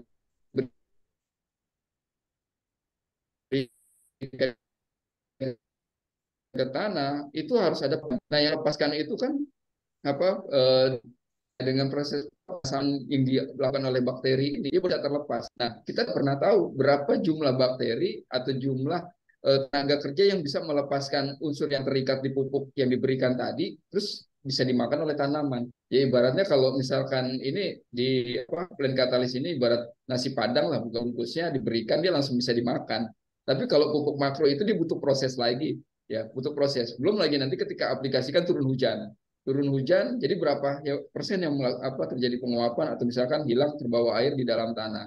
Nah ini yang menjadi poinnya. Terus yang ketiga ini fosfat ini selain untuk membantu penyerapan nutrisi tadi ya mudah diserap oleh tanaman si fosfatnya, terus dia juga bisa membantu nutrisi-nutrisi yang lain dibawa sama dia tuh dengan si fosfat ini membawa ke seluruh tanaman tuh. Membawa ke daun dulu untuk proses fotosintesis baru disebarkan ke seluruh tanaman. Nah, itu yang itunya menjadi kelebihannya plant katalis. Kemarin juga sempat saya dibully plant katalis itu nggak ada peningkatan hasil katanya. Nggak ada peningkatan hasil dengan nutrisi segini, tapi dia meningkatkan daya tahan. Yuk coba kita hitung berapa per 1000 meter dengan plant katalis dengan tidak plant katalis. Ketika di total per hektar ternyata masih lebih plant katalis 4 kintal. Ini yang menjadi saya juga menjadi salut lah, luar biasa gitu dengan kelebihan plant katalis ini gitu. Oke, terima kasih Bang J. Saya sedikit menambahkan ya karena lebih sering saya di Sumatera nih Pak Pardin termasuk masih cukup baru tapi semangat sekali memasarkan plant katalis ya. Kalau belajar dari yang disampaikan oleh Mas Suryo berkali-kali untuk kelapa sawit, jadi kita perlu melihat juga kebiasaan petani. Petani itu biasanya menggunakan NPK.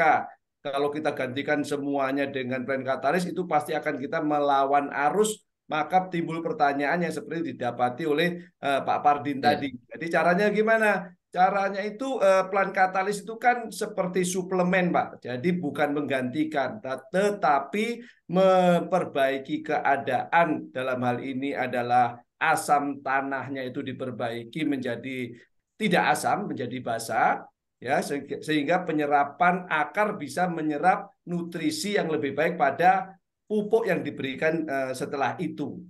Oke, itu ya, memperbaiki. Kemudian menambahkan berarti menambahkan itu melengkapi kekurangan terutama unsur-unsur mikro. Jadi dengan demikian makanan pokoknya, pupuk dasarnya, pupuk makronya itu tetap diberikan.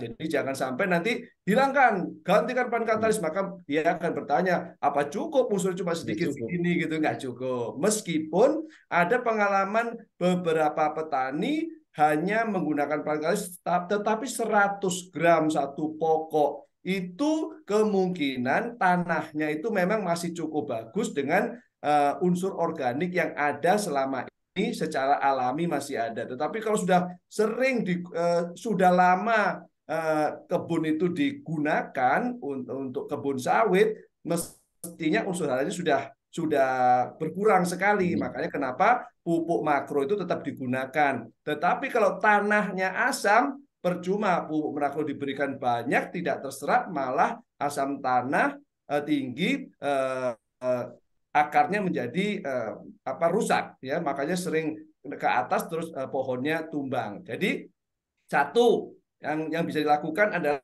kebiasaan petani di sana bagaimana, pakai pupuk makro berapa, misalkan begitu ya. Nah itu tetap diberikan, ditambahkan plant katalis atau dikurangi 30%, karena sudah pernah diuji coba dikurangi 30%, pengurangan 30% biayanya bisa dikonversi untuk membeli plant katalis, sehingga tanda kutip tidak menambah biaya, tetapi melengkapi kebutuhan unsur hara dari tanaman itu. Hasilnya pasti jauh lebih baik lagi, apalagi kalau sudah dikurangi dolomitnya, ya, apalagi berani untuk dihilangkan dolomitnya. Kalau dolomit boleh dihilangkan, tapi kalau misalkan tetap mengotot dia, Pak harus pakai dolomit, boleh pakai silakan, tapi dikurangi sehingga plant katalis itu sebagai suplemennya.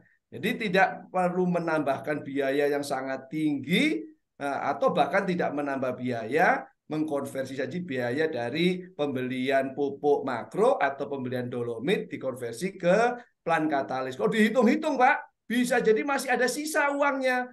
Uang sisanya itu untuk membeli wakasa gitu Pak Pardin. Jadi bisa ke sana kemari, ya, tanamannya sehat, yang punya juga ikut sehat, supaya kita tidak dilihat saja hanya fokus plant katalis, tetapi petaninya yang mestinya kita harus tawarkan hair food, khususnya wakasa, itu tidak kita tinggalkan. Karena apa, yang punya kebun sawit itu pasti duitnya banyak banget. Bayangin, untuk anggaran beli pupuk dan pestisida itu puluhan ratusan juta, sementara wakasa cuma 4 juta. Wah, itu dia peluang luar biasa. Begitu Pak Pardinya. Jadi pemakaian pupuk dasar tetap dipakai sesuai dengan yang biasa dia kerjakan. Adapun plant katalis 4 bulan sekali, atau malah kalau anjurannya mungkin Pak Haryono yang mengajari Pak Pardin 3 bulan sekali, ya boleh, ya.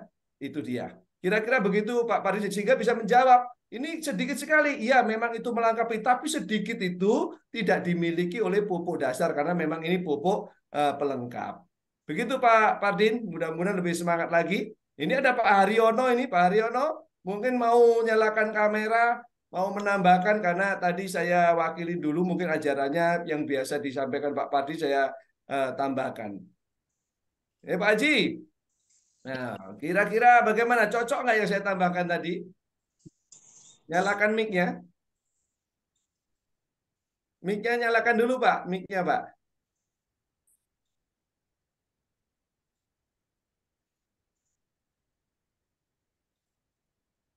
Bisa nyala? Halo, belum nyala, Pak. Tes. Nah, halo tes. Gimana? Cocok ya. nggak yang saya tambahkan tadi? Silakan. Ya, bagus sekali apa yang ditambahkan Pak Imam. Sebelumnya kan sudah kita kasih gambaran bahwa kalau plant katalis itu kan sifatnya mikro, memang sedikit, tapi kan melengkapi unsur yang tidak cukup di pupuk dasar, ya, di pupuk NPK tadi. Tetapi boleh dikurangi, bahkan 30 kalau memang tanahnya bagus, 30 sampai 50%. Itu yang selalu kami arahkan. Yang kedua, petani itu setelah aplikasi plant katalis butuh dicatat, ya, karena bagaimanapun rapornya itu butuh, kalau tidak nanti walaupun hasil panen meningkat, tetapi tidak ada panduan, ya, panduan bahwa mengoreksi, mengontrol seberapa persen persentase peningkatannya nggak jelas.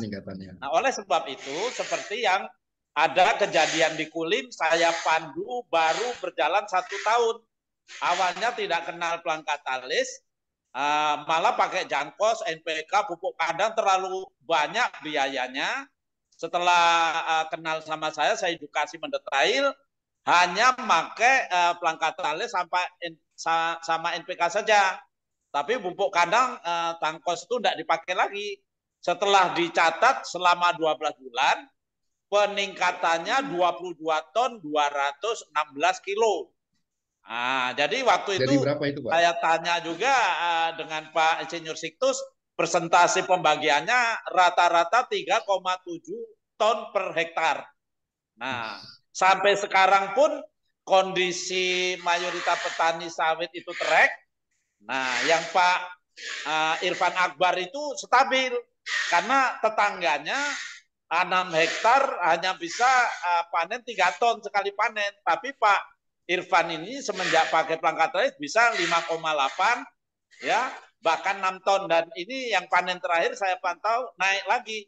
Saya yakin dan percaya untuk tahun kedua kenaikannya akan lebih tinggi dibandingkan sebelumnya karena konsisten. Memang kita anjurkan pelangkatalis 3 bulan sekali. Nah, jadi dengan bukti nyata yang saya kerjakan di lapangan bahwa saya tidak jualan pelangkatalis tapi merubah mindset petani dan memberikan solusi yang terbaik bagaimana cara merawat sawit, bukan hanya pupuk sawit.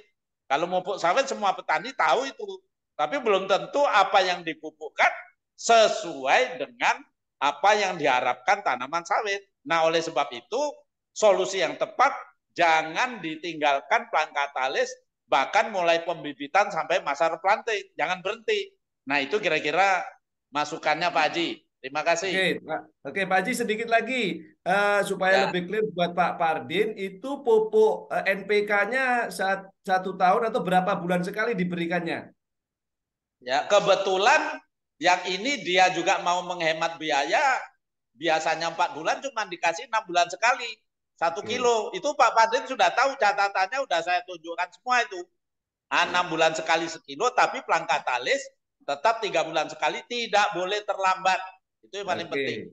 Kondisi jadi, sawit murah, kondisi trek, plangkatalis wajib masuk sesuai prosedur. Nah, dilakukan oleh Pak Irfan tadi dan bukti hasil panennya lumayan 22 ton 216. Mengapa saya hafal? Karena tercatat di situ. Oke, nah, mantap.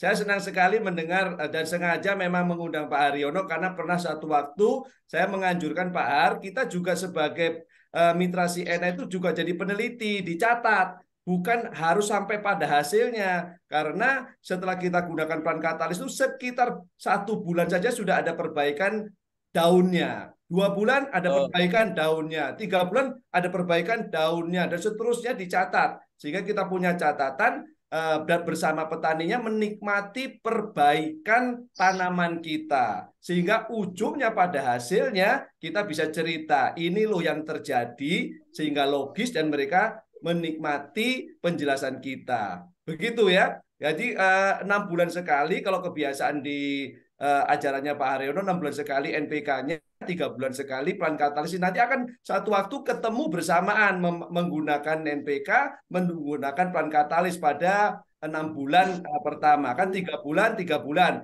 3 bulan pertama peran katalis saja, 3 bulan berikutnya berarti bersamaan dengan NPK. 3 bulan berikutnya peran katalis lagi, 3 bulan berikutnya ketemu NPK lagi. Dan itu boleh dicampur, kira-kira begitu Pak Pardin ya. Iya Pak, luar biasa sekali ilmunya ini Pak. Ya. Terima kasih mentor saya Pak Haryono, Pak Iman juga. Sama. Maju terus, kondisi apapun. Terus, ya. Oke, nah ini kalau kita bisa menjelaskan secara logis, detail seperti ini, maka kita dianggap sebagai PPL profesional. Itu dia, mentor-mentor petani yang memang sekarang dibutuhkan oleh pertanian di Indonesia. Luar biasa, terima kasih. Tepuk tangan kepada Pak Haryono, tepuk tangan kepada Pak yang setiap hari beliau mengantar peran katalis. Luar biasa. Luar biasa Pak Pardin. Oke, makasih Mbak Nurma. Ada lagi yang bertanya di chat room, silakan dibacakan. Masih ada satu Pak, sebentar. Dari Pak Suyatno. Saya mencoba sambung batang durian. Apokat dari biji disambung diambil dari batang yang sudah berbuah. Tidak pernah jadi. Apakah harus sambung menggunakan proses atau perangsang yang lain? Terima kasih. Oke, sambung menyambung menjadi satu, tapi belum berhasil. Gimana triknya, Kang Jai? Pernah nggak menyambung tanaman? Menyambung sih belum pernah ya Pak ya. Untuk teknisnya seperti itu menggunakan plant katalis apalagi gitu. Ini memang agak apa sih lebih rumit, dan saya sarankan jangan coba untuk menggunakan perangsang dulu untuk apa, untuk proses awal ini. Usahakan memang kalau ada rekomendasinya yang dilakukan seperti itu, usahakan seperti biasa aja untuk penyambungannya ya, untuk lakukan seperti biasa. Nanti kalau memang dia sudah bisa berkembang dengan baik, baru diberikan nutrisi. Jadi biarkan nutrisi yang di awal sambungan itu dapat dari pohon dasar, yang dari biji itu baru disambung. Nah, nanti Ya. nutrisinya diberikan kalau sudah memang proses penyambungannya sudah selesai. Gitu. Oke. Oke, karena belum pernah pengalaman, Kang Jainya juga nggak bisa cerita. Tapi kalau ada yang lain di ruangan ini yang sudah pernah berhasil, memang Boleh teknik kita nyambung itu berbagi ya kita informasi. sering lihat di YouTube, itu kayaknya gampang banget gitu Iya. kan. Tapi rupanya ya memang harus ada pengalaman berulang-ulang. Silakan saja mau uji coba, boleh-boleh saja ya. Mau ditambahkan, dicelupkan dulu plant katalis sih boleh-boleh aja. Yang jelas nggak akan mematikan tanaman induknya ya. Kita berusaha seperti itu. Siapa tahu satu pohon mangga buahnya macam-macam. Itu seperti yang sering kita lihat di YouTube gitu ya. Boleh dicoba ya. Boleh coba. Silakan. Jadi semoga nanti berhasil Pak Suyatno. Tetapi ingat, jangan uji coba kecil-kecil, tetapi lupa yang besar. Maksud saya apa? Kita sedang berbisnis CNI, memasarkan plant katalis dalam jumlah yang harusnya seperti Pak Pardin tadi yang sudah kita lihat di WA Group, setiap hari mengantarkan 10 dus, 5 dus, 7 dus, dan seterusnya. Jangan sibuk dengan uji coba yang sampai kita lupa, karena waktu berjalan terus ya. Uji coba boleh mengisi waktu, tetapi ingat, lahan kita itu sangat terlalu luas yang belum kita layani dengan plant katalis. Mirip dengan terlalu banyak orang anak stunting yang belum minum Sanchlorella. Itu kira-kira begitu ya. Jadi kita harus menyelamatkan negeri kita supaya produktif. Jangan kalah dengan Thailand, negerinya sedikit tapi produksinya luar biasa. Kita jauh lebih luas tetapi kita kurang mengerjakan itu. Itu ingat ya. Jadi Pak Suyatno boleh silakan berimajinasi, beruji coba silakan. Tapi ingat, yang harus kerjakan adalah memasarkan plant katalis seluas-luasnya karena sudah sangat terbukti. Saya yakin Pak Suyatno lebih lama dibandingkan Pak Pardin, tetapi Pak Pardin lebih semangat produksi dan hasilnya sangat-sangat luar biasa. Begitu Pak Suyatno, mudah-mudahan tambah omsetnya, tambah income-nya. Silakan Mbak Nurma. Lanjut lagi kalau ada yang bertanya. Tadi ada Pak Suwardiman Pak, tapi beliau sudah yang tidak ada. tangan tadi ya, Iya, silakan. tadi Silakan beliau dipanggil. Pak sudah Suwardiman. tidak ada Pak. Sudah tidak ada, beliau sayang sudah sekali leave. ya. Oke, nggak apa-apa. Baik. Sudah habis. Kita kasih satu kesempatan yang bertanya langsung, bertanya lah ya, langsung di ujung dari acara ini. Silakan kalau ada. 1, 2, 3, 4, 5. Oh, rupanya sudah siap-siap mau memasarkan ban katalis. Saya lihat Pak Pardi sudah masuk mobil. Ini ciri berarti kita sudah tidak sabar untuk mengaplikasikan ilmu yang kita didapatkan hari ini. Baik, dengan demikian berarti mari kita tutup acara, tapi saya ingin menyimpulkan bahwa plant katalis ini produk yang sangat luar biasa. Hari ini membuktikan yang disampaikan Mas J ini sesuatu yang menarik. Semua beruji coba, semua belajar. Mas J yang termasuk masih baru join, meskipun sudah kenal plant katalis dan sudah meneliti untuk padi dan hasilnya kaget sendiri dia. Nah, kita menikmati kagetnya dan juga Pak Pardi juga menikmati kagetnya. Nah, ini berarti memang potensi plant katalis, potensi pertanian kita itu sangat luar biasa. Dan ingat, fungsinya itu bukan pengganti tetapi pelengkap. Bukan pengganti pupuk tetapi pelengkap. Sekalipun ada beberapa mitra kita yang juga sudah berlatar belakang petani, mungkin pekebun, menggantikan dengan menggunakan lebih banyak. Itu mungkin tanahnya masih ada banyak unsur organik yang didapatkan dari alam. Tetapi ingat, kalau digerus-gerus terus, diproduksi terus menjadi buah-buah terus, pasti akan miskin unsur haranya. Itu harus digantikan. Jadi ini bukan menggantikan, tetapi melengkapi, ya. Melengkap mulai dari adanya unsur hara makro ya dengan pupuk dasar atau yang kita sering sebutnya NPK ditambah pelan katalis. Yang menjadi menarik adalah NPK-nya bisa kita kurangi 30%. Bahkan Pak Haryono tadi boleh tuh 50%. Nah, tambahkanlah dengan pelan katalis sebagai unsur hara mikro itu sehingga tidak perlu menambah biaya kalau dihitung-hitung. Bahkan jangan-jangan ada sisa kelebihan biayanya, dan jangan lupa mulai perkenalkan Wakasa. Ingat Wakasa, karena apa? Yang punya tanah, yang punya kebun itu bukan 1 hektar, tapi 10, 20, 50, 100 hektar. Itu biasa belanja pupuk, biasa belanja dolomit, biasa belanja pestisida, racun tanaman, itu yang mestinya tidak digunakan, itu sampai puluhan ratusan juta. Jadi kalau Wakasa pun termasuk murah buat beliau. Supaya apa? Edukasikanlah tanamannya sehat, yang punya juga sehat. Tanamannya muda, produktif, yang punya juga awet muda. Kira-kira begitu.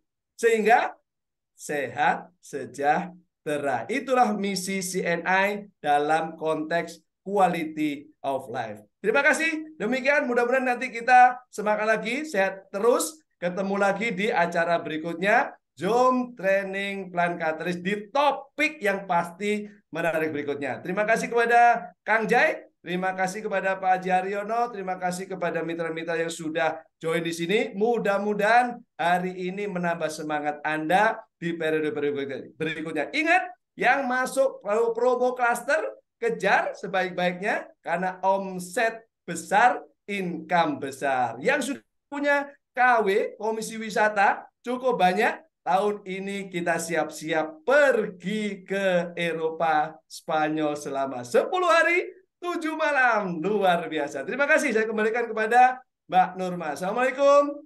Selamat sore, salam sehat untuk kita semua. Waalaikumsalam warahmatullahi wabarakatuh. Demikianlah spesial training hari ini. Semoga ilmu yang dibagikan oleh Pak Jayadi, Bapak Haji Imam, juga narasumber yang lainnya dapat bermanfaat dan dapat diaplikasikan agar panen kita menjadi melimpah. Terima kasih atas kehadiran Bapak Ibu semuanya. Sampai jumpa di spesial produk training berikutnya. Wassalamualaikum warahmatullahi wabarakatuh. CNI, Quality of Life.